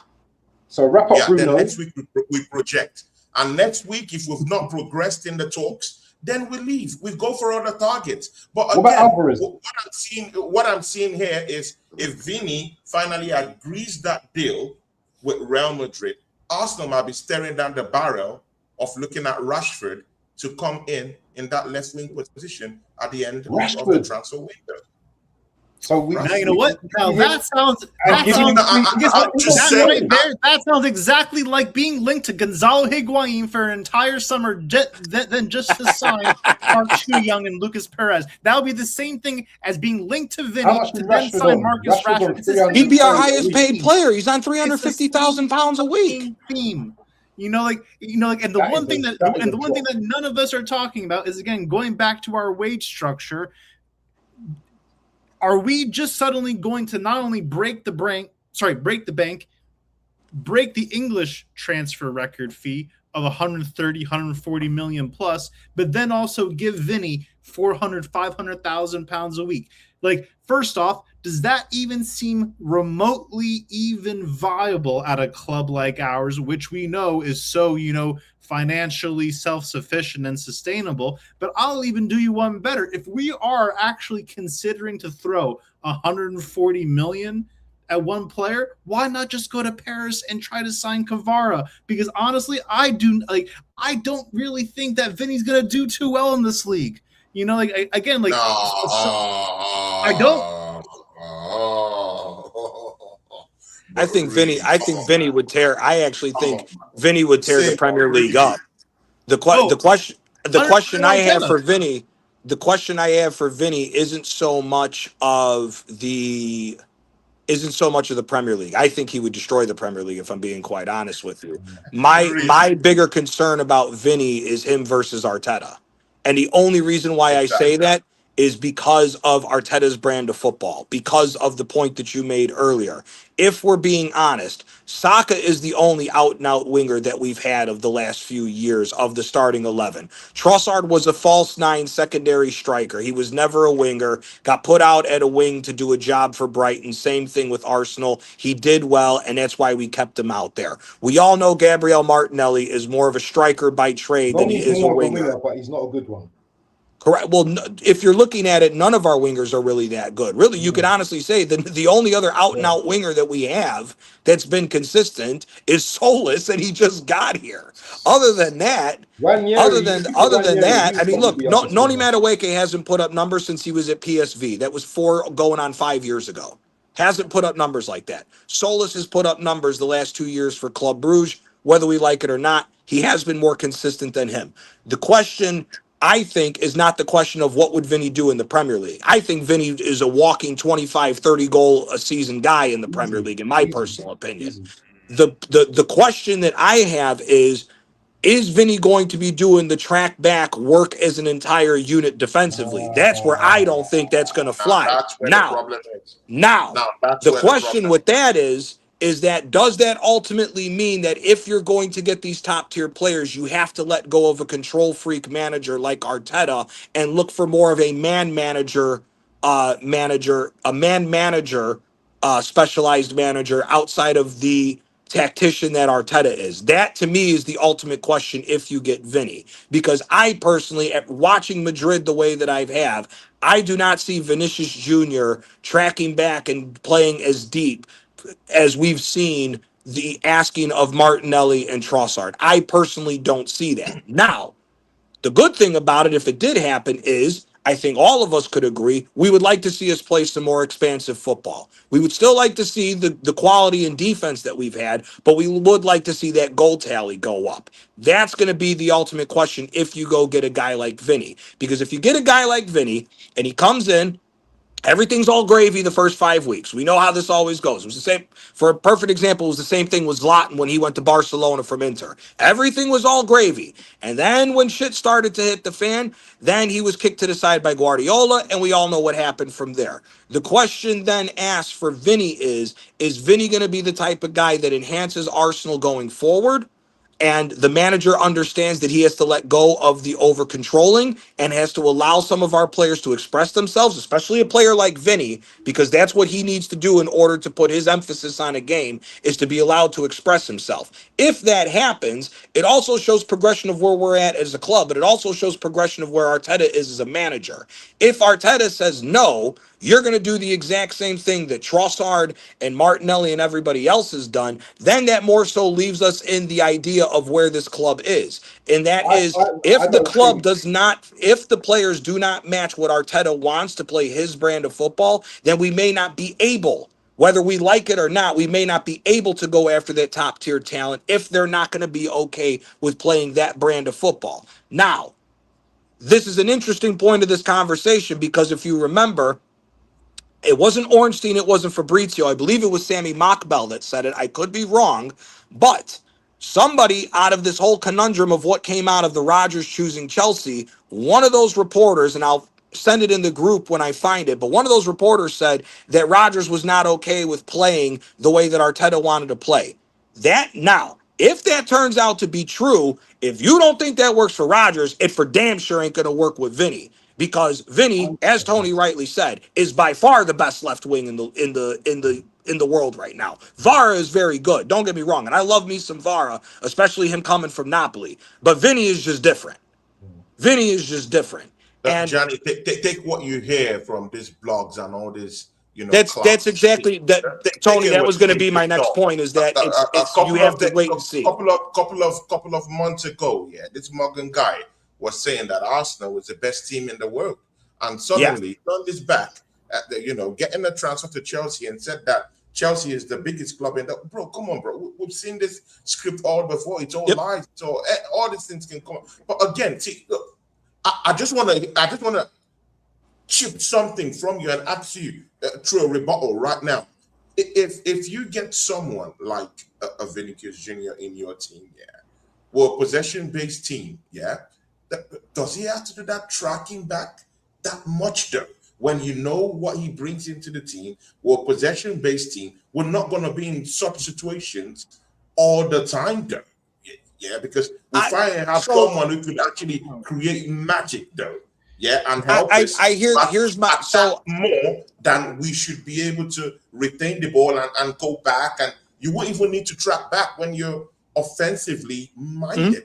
So don't you think his game would actually change that mindset of actually tracking back and all that bullshit?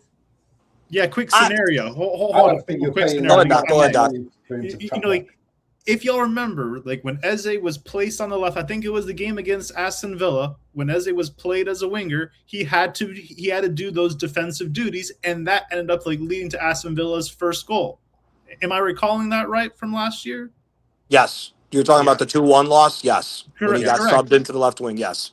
So again, so this whole, like we play like possession based football. I mean, like I'm not going to hear it just because like we are like there are going to be times where we are not going to be in possession, where we are going to have to be playing defensively, and we also and again like this like players already know what this manager's reputation is.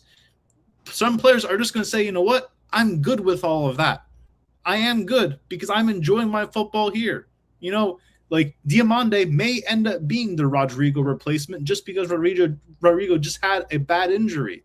Like there is absolutely no guarantee that Vinny even wants to come to Arsenal, let alone England. I mean, like the success rate for Brazilian wingers, like in the league over the course of history, hasn't really been that great. Rafinha has probably been like one of the few outliers, but overall, like Brazilians don't like coming to England just because of either like how poor the weather is, how physical the league is in contrast to say like La Liga. There are still so many factors that we are not considering. Like is Vinny a good player? Yes. Is he definitely top 5 wingers in the world? Yes. But that does not mean that it's just going to be an automatic shoo-in, considering who the manager is and also how we play. Unless the manager is somehow just going to say, you know what, I am going to slightly tweak things, even though what worked for last year brought me my only success to date after spending over £1 billion. Now I'm going to slightly change it up. No, you're wrong. I just don't see that changing. No, you're wrong. He has the FA Cup. He has the FA Cup. Yeah, the oldest cup game in the world. He won the FA Cup. He won the FA Cup, Tony. After he's correct on all these things. Yeah, Tony. He won the FA Cup before he spent £1.3 billion. That is true. You come correct. That is true. Bro, see, he's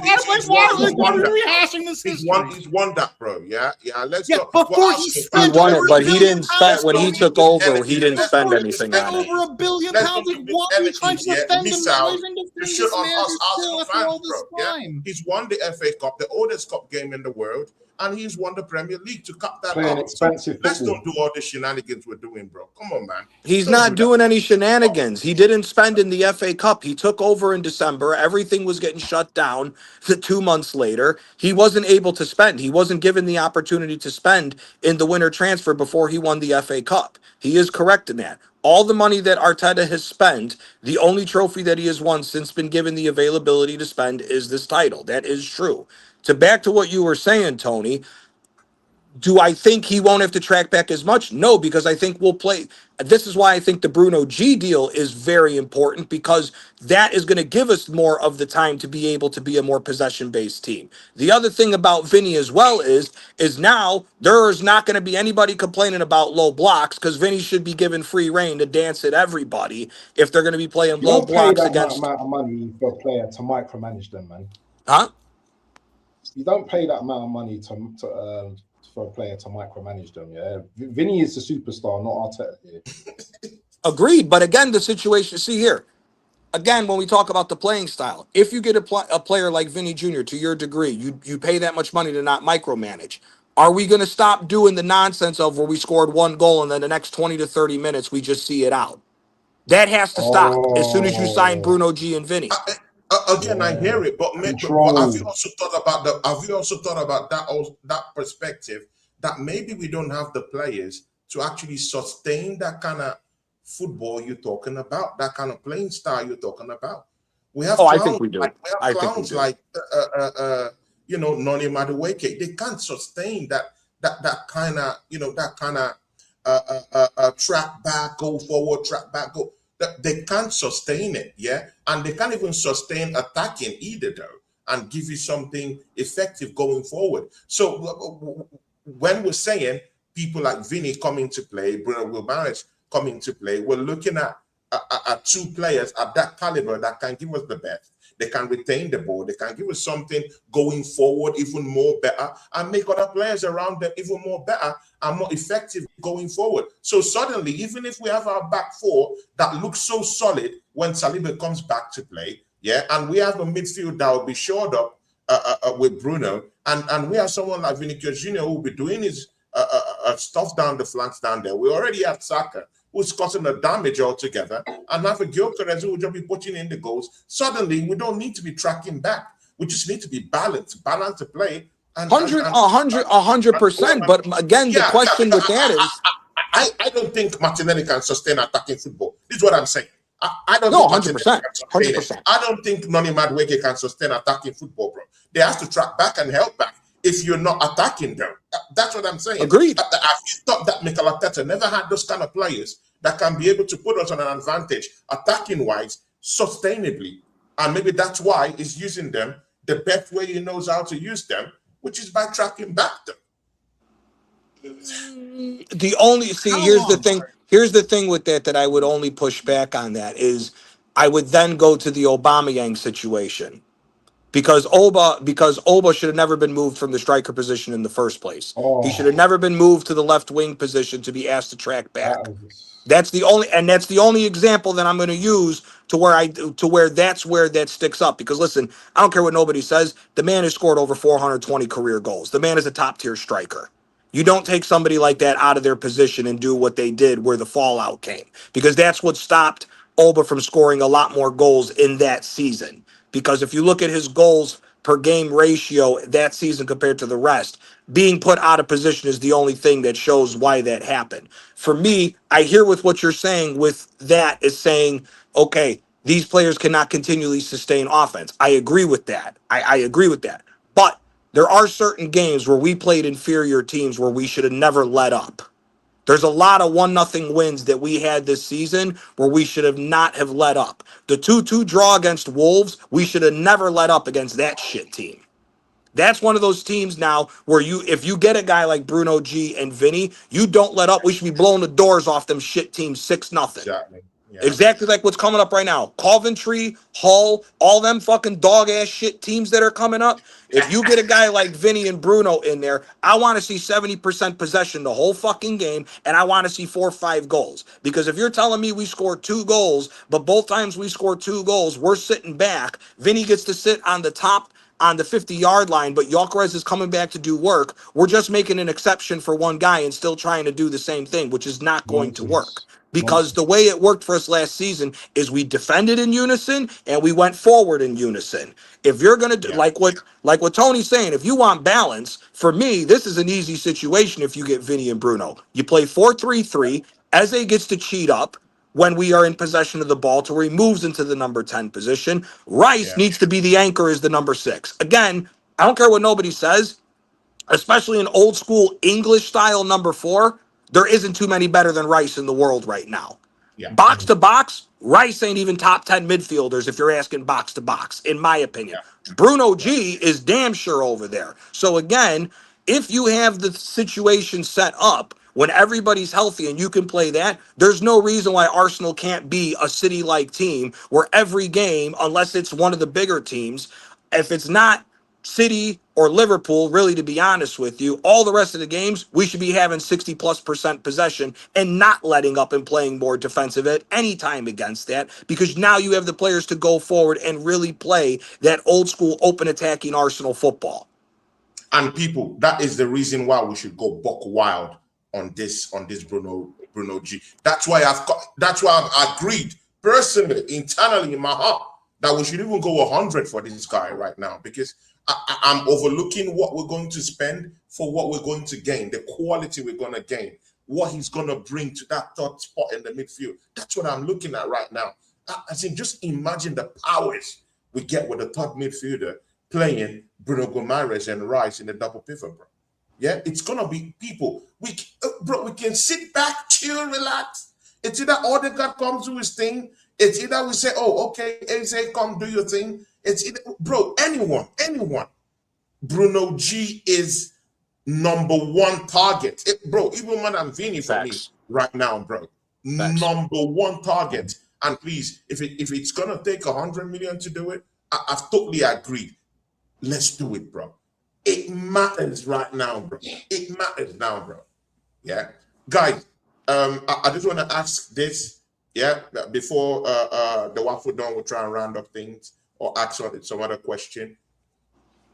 If for some reason, because we know Arsenal, and this is where someone like Dr. Simo would smile and say, you know, Daniel has come to judgment, but it is what it is. Yeah. If this whole smoke screen, yeah, with Vinicius Jr., yeah, has died down and Arsenal don't get him, because in as much as we have chest, or I have chest, you know, say for myself about this Vinicius Jr. thing, there's still that, you know, that part of Dr. Samo, you know, running through my head right now that says, you know what, yeah, probably maybe this might not happen. And there's a possibility that might not happen, to be very factual and say the truth. There's a very big possibility it doesn't happen. Who do we go get, yeah, to help us out in that left? Because we've totally agreed right now that Solis cannot be the one spearheading our left wing. Yes, we have Martinelli, but we know he stinks up the place occasionally. Yeah, more often than not. Yeah. Will you guys be able to look at Rashford and say, you know what? Yeah, Rashford. Okay, you can come on loan. Yeah, the usual thing you do with Barcelona, usual thing you did with Aston Villa.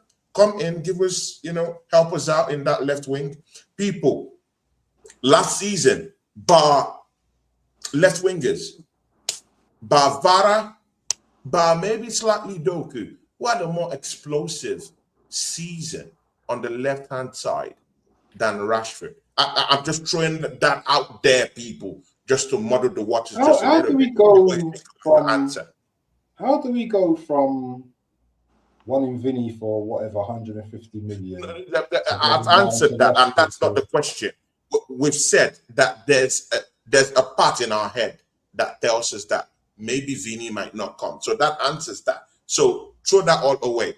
If we are not anyone getting above Vinny, Rashford at that level, yeah. So that's what I'm saying. Who, apart from Rashford, yeah, or even if Rashford is in that conversation, let's talk it out right now.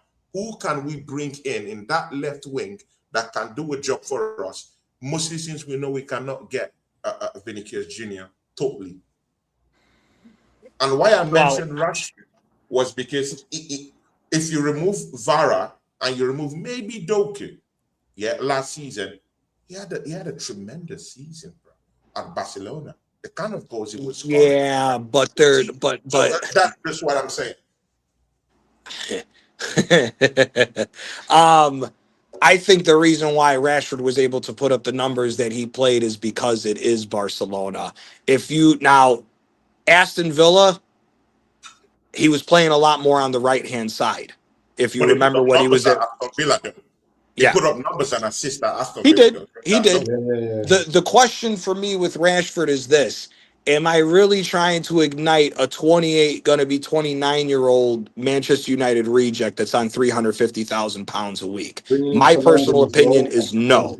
If I'm going to shell out that big of a salary, I'm going into the market and looking at other players. For one, Alex Baena was the starting left winger that just won a World Cup for Spain. I'm more interested in going to Atletico Madrid to go buy him and taking a chance on him than a what if but and maybe with Rashford, which again is 350,000 pounds. Again, my worry with Rashford is the money side of things, because I don't. That Martinelli though. But Martinelli's half of what Rashford is on. I can tolerate Martinelli. I'm not.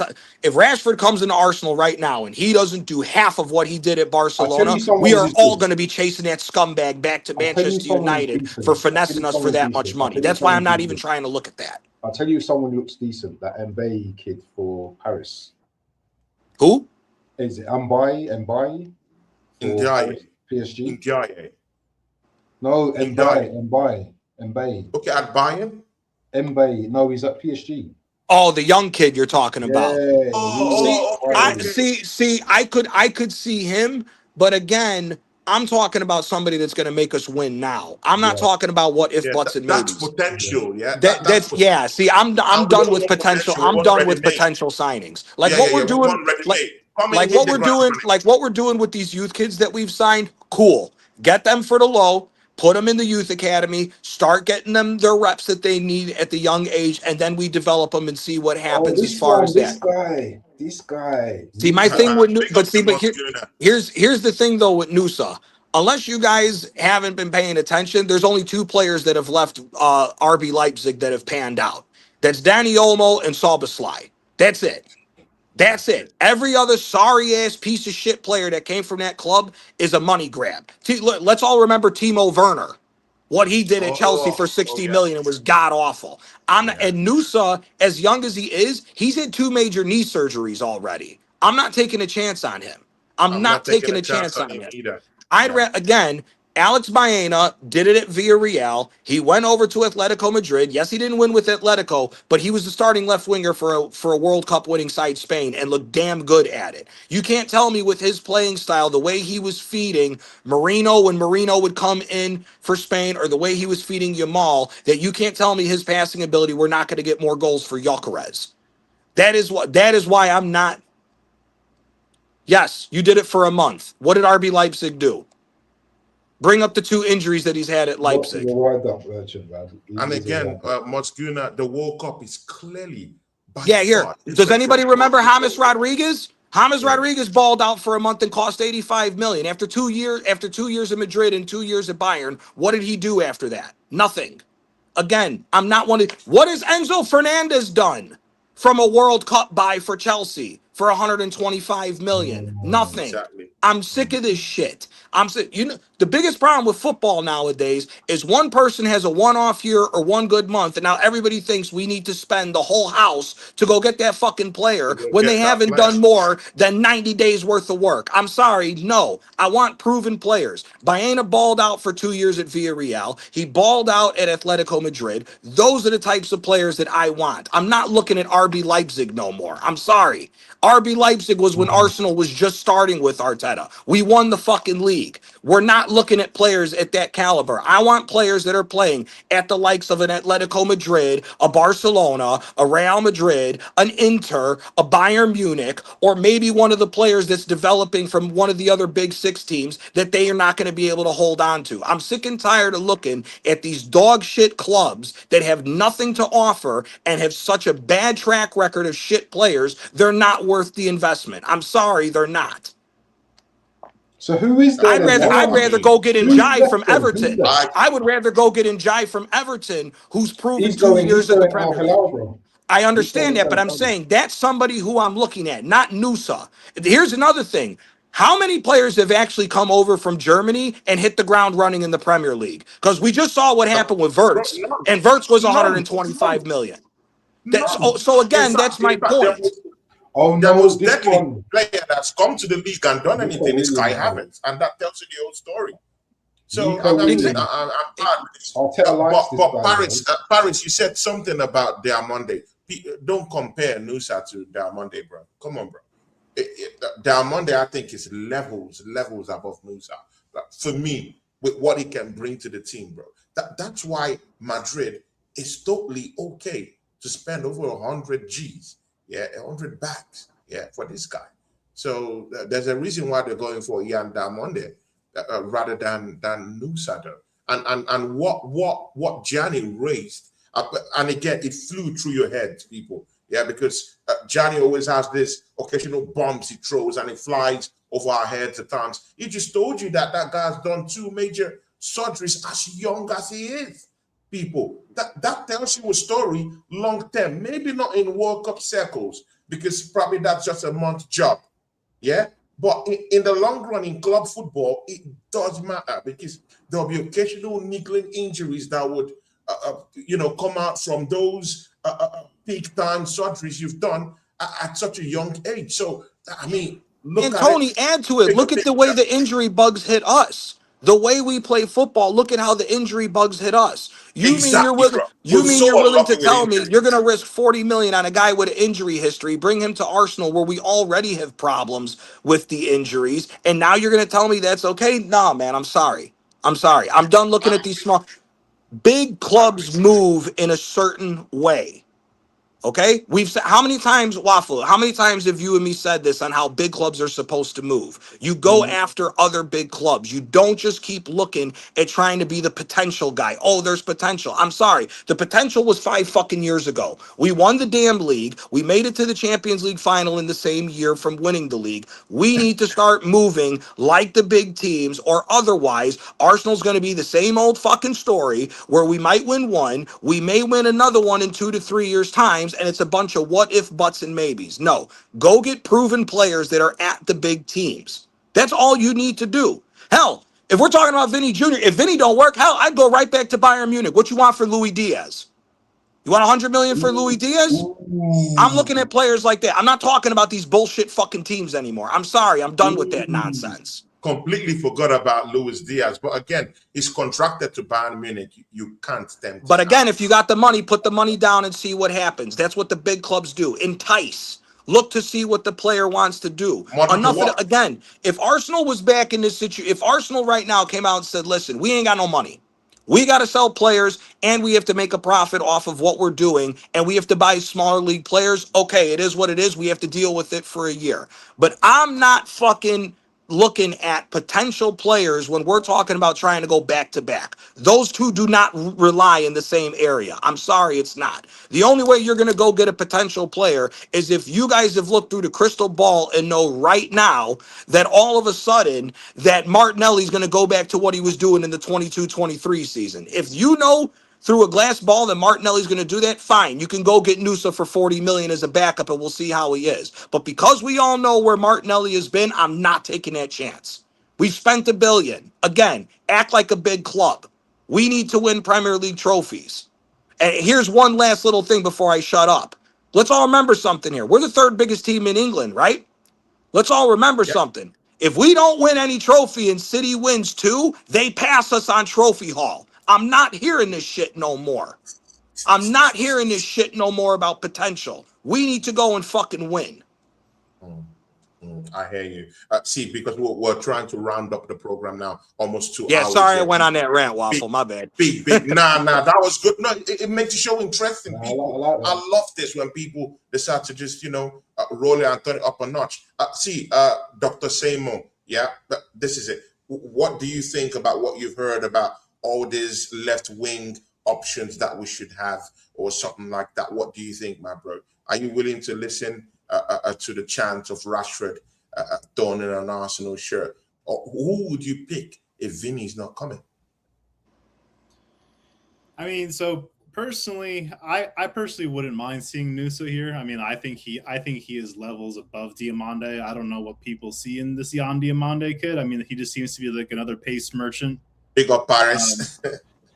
But I mean, I know that I mentioned Nusa in the past. I know that Yildiz just signed a new contract at Juventus, so he's probably not available.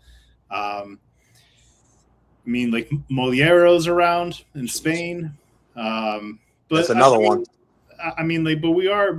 I mean, again, like we are scratching the bottom of the surface. We also don't know because again, like like if Arteta was a half decent manager. Is there a way for either a Max Dowman or an Ethan Nwaneri to play on the left wing?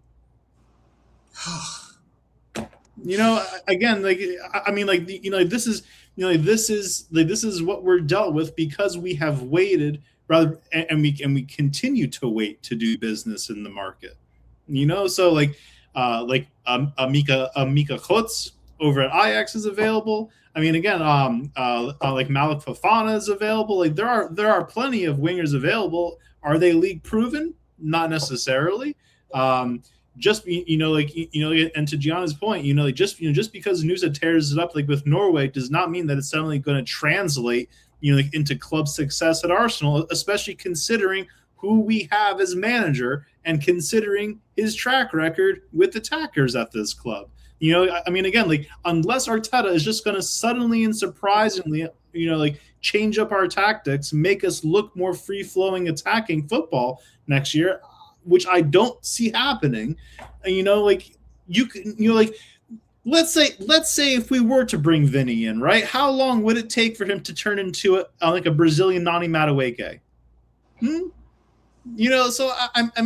I just don't know. He's probably going to go for, I think Nico. Well, the only reason why I think we won't is because Berta had already stopped him in his tracks about this Nico Williams bullshit last season, and I don't think he's going to tolerate it again this season too. I don't know why we need the fucking multiverse of Nani Maduekes here at Arsenal. We already have the English one. Oh, let's now get a Spanish one. Oh, let's also get a French one while we're at it too. And while we're at it, let's also get a German Nani Madueke. Just because one Nani Madueke isn't enough for us. Dr. Seymour, if we don't get Vinny, who do you want to play in left wing? Since we've already agreed that Scholes is not enough. Look, again, I'll take Nusa, I'll take Moliero, Moliero's a shout. Moliero is a shout. I mean, again, there aren't many top-rate wingers out in the world. There are plenty of young, not league proven wingers. Whether it's like a Malik Fofana, whether it's like Said El Mala, but they're not better than Martinelli. That's the problem.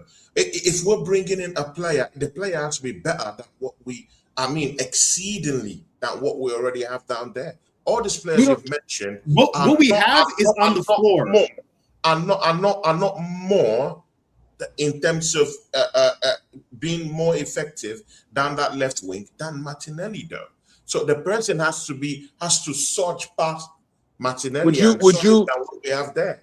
And Tony, would you entertain? They're not up to level. When you say these players ain't better than Martinelli, yeah, do you think that these players won't score more than one goal in the Premier League next season?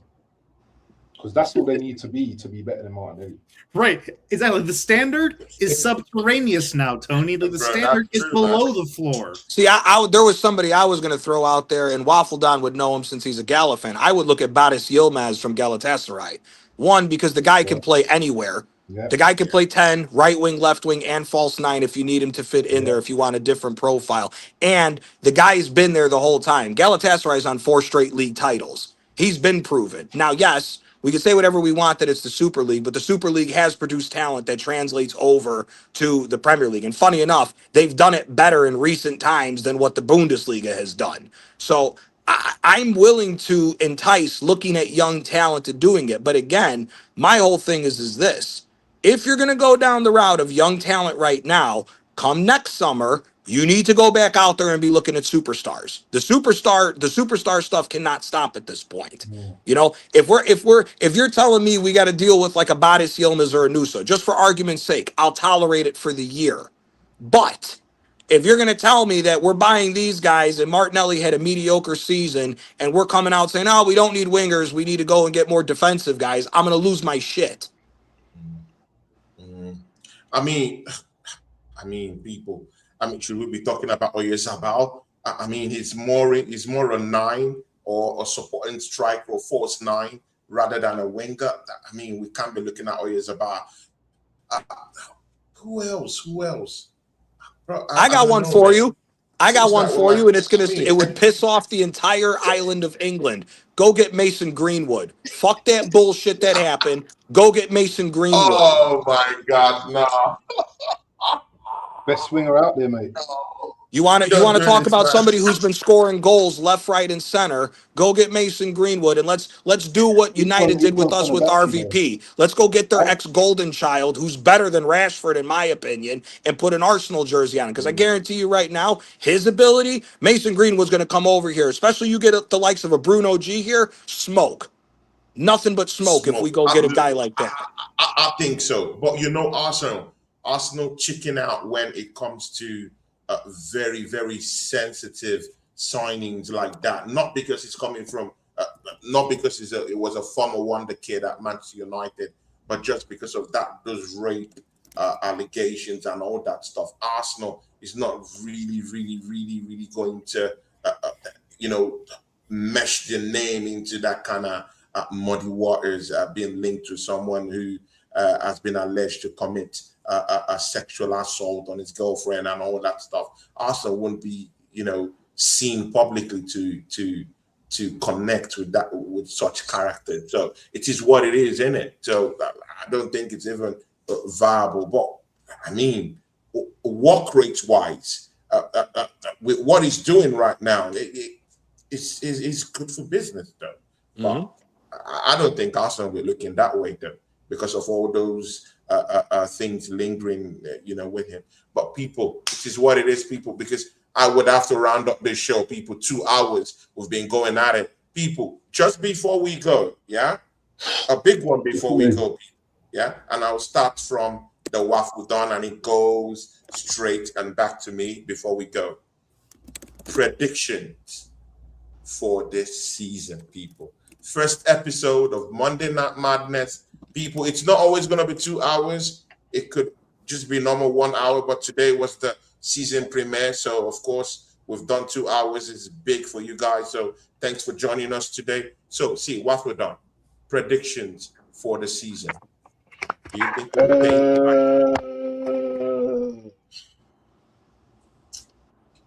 that's a difficult one, man. Difficult one. Do you know what? It depends on the targets. I think it really depends on the targets because every team's strengthening right now, and I don't think it's just going to be as easy as people think it is. I don't care if other managers are coming to the arena and Pep's not there no more. Teams are still going to give us challenges. That Spurs derby, it's not going to be easy. The Chelsea games are not going to be easy. City is City, regardless of Pep. But if we do get Vinny and Bruno, then it's a wrap for me. So I think we'll do back to back. But it all depends. So on in the other target, words, you man. have to wait for the signings. In other words, yeah, I need for to the know signings. the signings are coming in, man, to be 100% confident. Okay. Gianni, I mean, predictions for the season. Where do you see Arsenal with what we have right now? Where do you think we'll end up? As where everything stands right now, I think it's just going to be a fight between Arsenal and City for the title.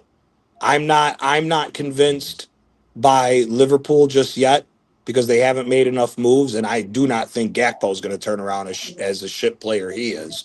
So Liverpool, I think, is more along the third line. I don't know if I'm convinced just yet in Chelsea. I know Xabi Alonso's done what he's done and they've gotten players, but I don't know. I'm still not convinced that their defense, even with Lacroix. So I'm not too sold on Chelsea just yet. Unless Aston Villa does a madness on some signings. I think Villa's dropping off hard this year when you look at what they've done. And then you look at United. I think United might be the team that gets fourth just. But I think for United fans, they're going to get a rude awakening on all the stuff that they're talking about. That now that you're going to be playing European football as well, you need to get a lot more players before you start talking about title challenges. Arsenal, I think it's between Arsenal and City. The whole thing with City for me is this. If Enzo Maresca goes in there trying to be a second version of Pep, City will fall off a cliff because the number twos almost 99% of the time are never the same thing as the number ones. And if they try to do the same thing, it doesn't work. If Maresca goes in there and says, I'm going to allow you guys to express yourself, but I want us to play more direct, and he force feeds Holland, then I think City's going to be a big asking point if we don't do anything serious in the window. If we get Bruno G, if we get Bruno G, another decent winger, and at least a backup center back and right back, if we can do that business before it's over, I think the title is Arsenal's to lose, if I'm being quite honest with you. Ooh, big words from Gianni. Let's see if our brother, Dr. Samo, has that same kind of chest in Arsenal Football Club. See, Dr. Samo, what do you think? Predictions for this season? What's this? It's saying the deal with Dini has been done. 175 million. Don't troll. Don't. No, I don't think so. Don't troll. That'd have been all over the news right now. Don't troll. Come on, man. Home slides. Come on, bro. What are you saying? Come on. Don't do that to me. Come on, bro. Don't do that to me. Come on. Dr. Samo. I should put the time on that. Could you tell us your thoughts for the season? And again, I know you can't concretely give these predictions. I completely get it, because we've not, signed players to actually complement what we already have. I get it. But we're champions. So with what we have right now, do you think Arsenal is going to retain the league? Or do you think, hey, we're not? So what do you think? I mean, as the window stands right now, no. I think a massive subject that none of us are talking about is how much we're going to miss Saliba this coming season. And and again, maybe without Saliba being in the squad, Arteta is going to say, you know what? Well, maybe we have to go on the attacking front, and we're going to have to outscore our opponents just because we can no longer rely on such a stout defense. Just because Mascara is a decent center back, but he's no Saliba.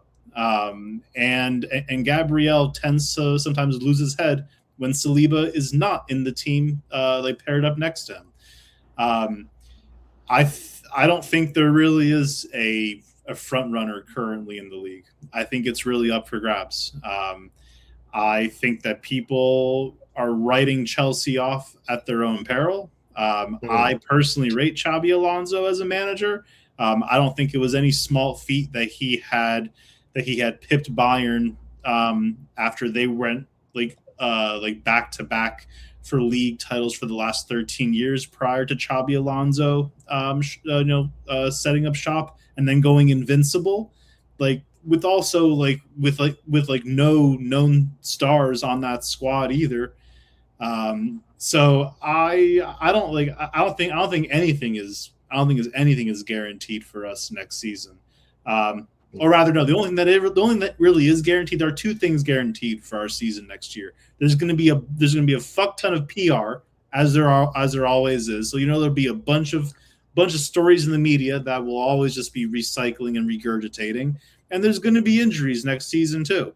Make no doubt about it. So, our season, which ironically, I mean, after we just won the league, our season this coming season is entirely dependent on the transfer activity that we conduct.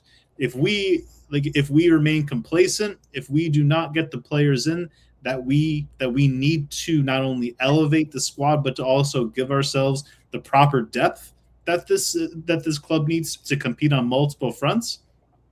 Facts. It's going to be long. I'm really not. I wish the World Cup was going on for another month, so I could talk and think less about Arsenal, because thinking and talking about this club does piss me off. Just because we all know what it should be doing and they don't do it. Ladies and gentlemen, Dr. Seymour and the flesh, people. I mean, it doesn't get better than this, people. Monday Night Madness, people. 2 hours and 9 minutes. Where's Gary? Where's Gary, man? The dopamine. You said? I was like, where's Gary the dopamine? He dropped the bomber. I've not seen him since. I mean, it is what it is. See, people, yeah. I think I'm looking at it from a clearly different point of view, yeah? I think we'll retain this league. And it's not because of the reasons you guys have raised. is because I think that Pep Guardiola has left a big void in this league.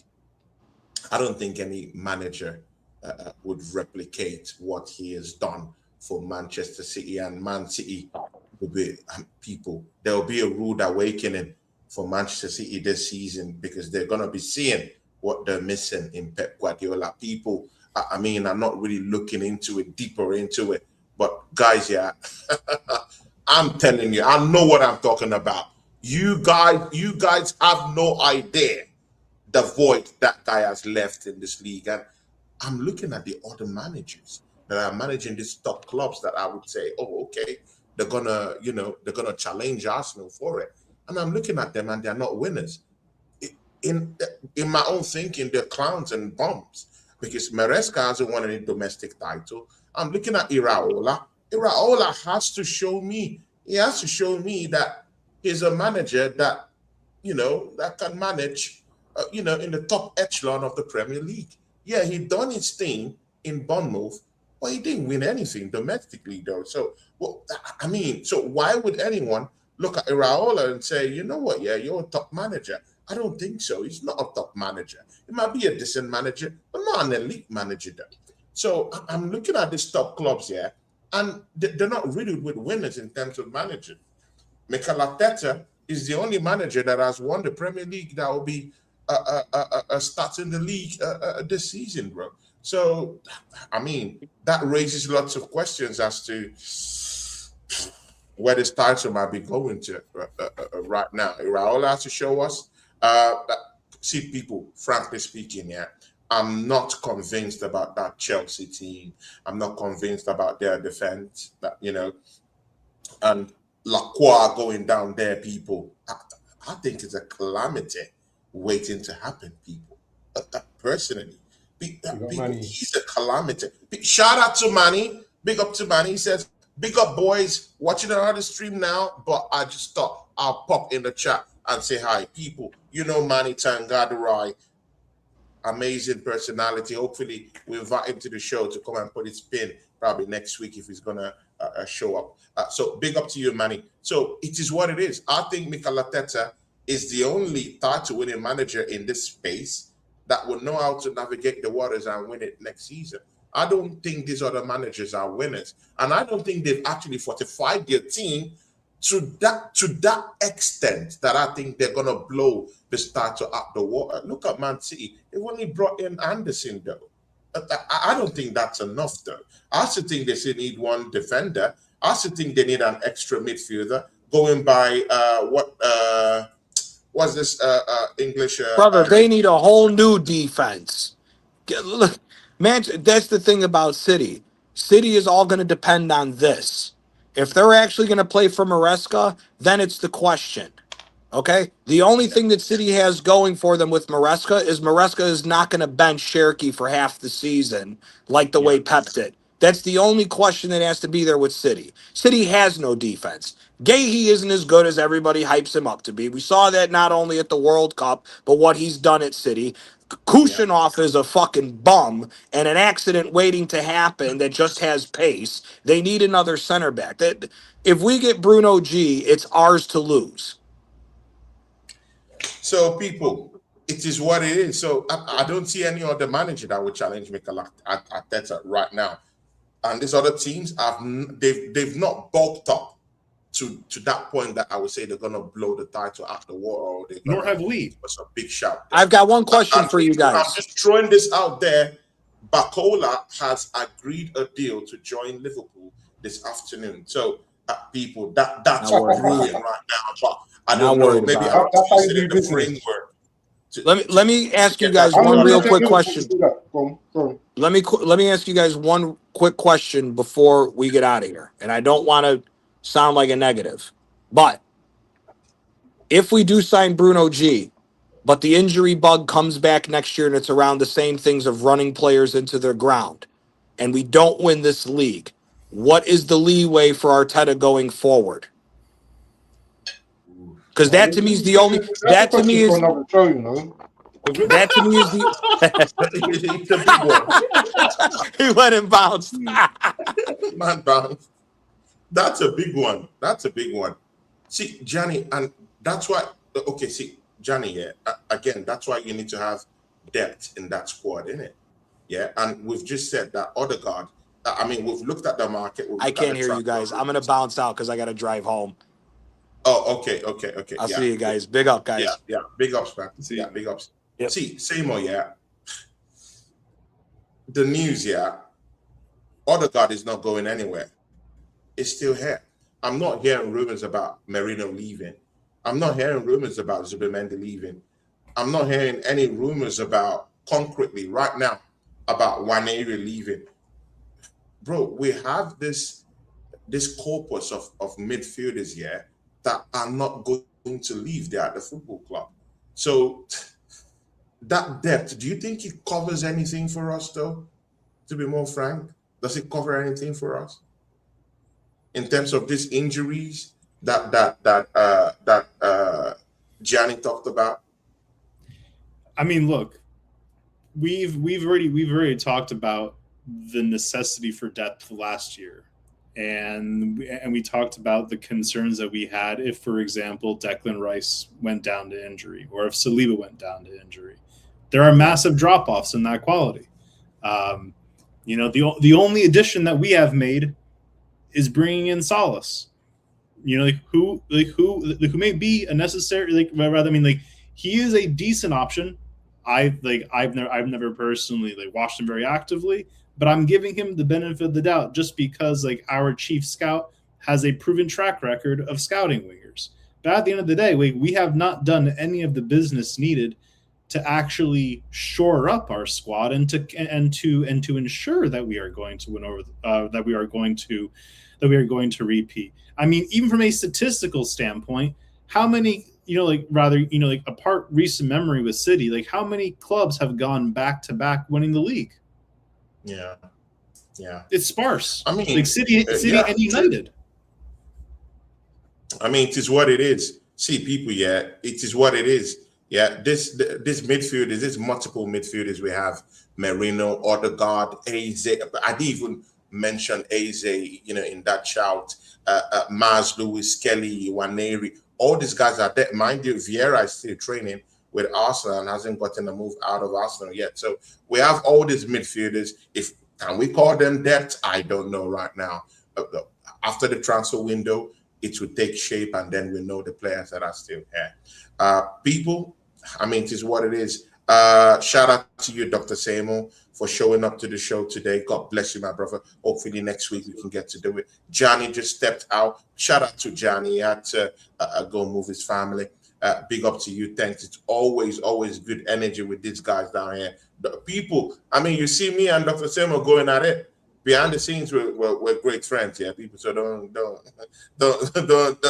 take it the other way. I just check in my brother Seymour sometimes, So that's how it is. Just to make sure that the show, He needs to make his bangers, man. So let him go make his food. He needs to make his sausages, man. He needs to go. See, Wafu Don, what do you have coming up before we go? What do you have coming up before we go? Nothing much I can think of. Maybe my show on Wednesday, but nothing much at the moment. Busy week this week. Other things, some other things going at the moment. But yeah, what about you?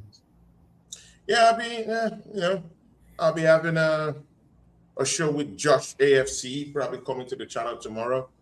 This season, I'll be reviving my show with Dr. Seymour, depending on his availability. So please, on Wednesday, Dr. Seymour, if you're available, our show could hop off on Wednesday if you're free. You need to get a show. Me and Dayo, I've just opened up a new show, which will be held on Thursdays. Arsenal Unhinged. People, he's a happy, positive guy. I'm now back on the tracks of Mikel Arteta. So two top gunners doing their thing, innit? So it's what it is. Yeah, because even my own family call me top gunners. I mean, wow. Yeah, it's true, bro. Yeah, I mean the group. I mean that critical group with you guys. and you guys still think I'm a top gooner. So it is what it is. We can hear it in your voice. Let me don't shed my skin. Yeah, so I agree. I'm a top gooner, no problem. I just won the league. Yeah, do whatever. Yeah, I just won the league. So Arteta can stay. I don't want a manager who just won the league to leave my football club. So take me to the court, sue me. Yeah, people. So this is what it is. Me and BBK Sports might be having something to do this week. I'll have to head to his channel to do something with him. I'll be back with Ola of the Fight Week show this week, probably on Saturday. And then me and Mark, the mouthy Manchester United fan, will be back on Sunday. So watch out for that one, Red Divide. And, it is what it is. But people watch out for the Arsenal Unhinged. And on Wednesday, if Dr. Seymour is freed up in the evening, probably maybe 7 p.m., any of those times, if it's free, we can get our show on with Dr. Seymour. So people catch us on the Ghana TV. Thank you, everyone in the chat, for showing up today for us. Paris on my channel, big ups to you. God bless you. Omslice, big ups to you. All these legends in the chat here, Mosguna, all these people here, big ups to you. Yasa, thanks for the raid today. Everyone who's coming down from, is this showing on your channel, Dr. Seymour? Is this showing on your channel? Oh no, and I mean, like, I'm probably even going to be discontinuing my channel. I mean, I'm really just going to be here on a sole, like, contributing to an overall group. I'm not really doing my because the elections are coming up, and again, these are the lines. So, and of course, we know that Dr. Seymour is heavily invested in the elections coming up. I mean, it is what it is. But Dr. Seymour, it's very good that you're contributing your own quota, to your country, to making sure that you get things more better down there. Kudos to you. God bless you, bro.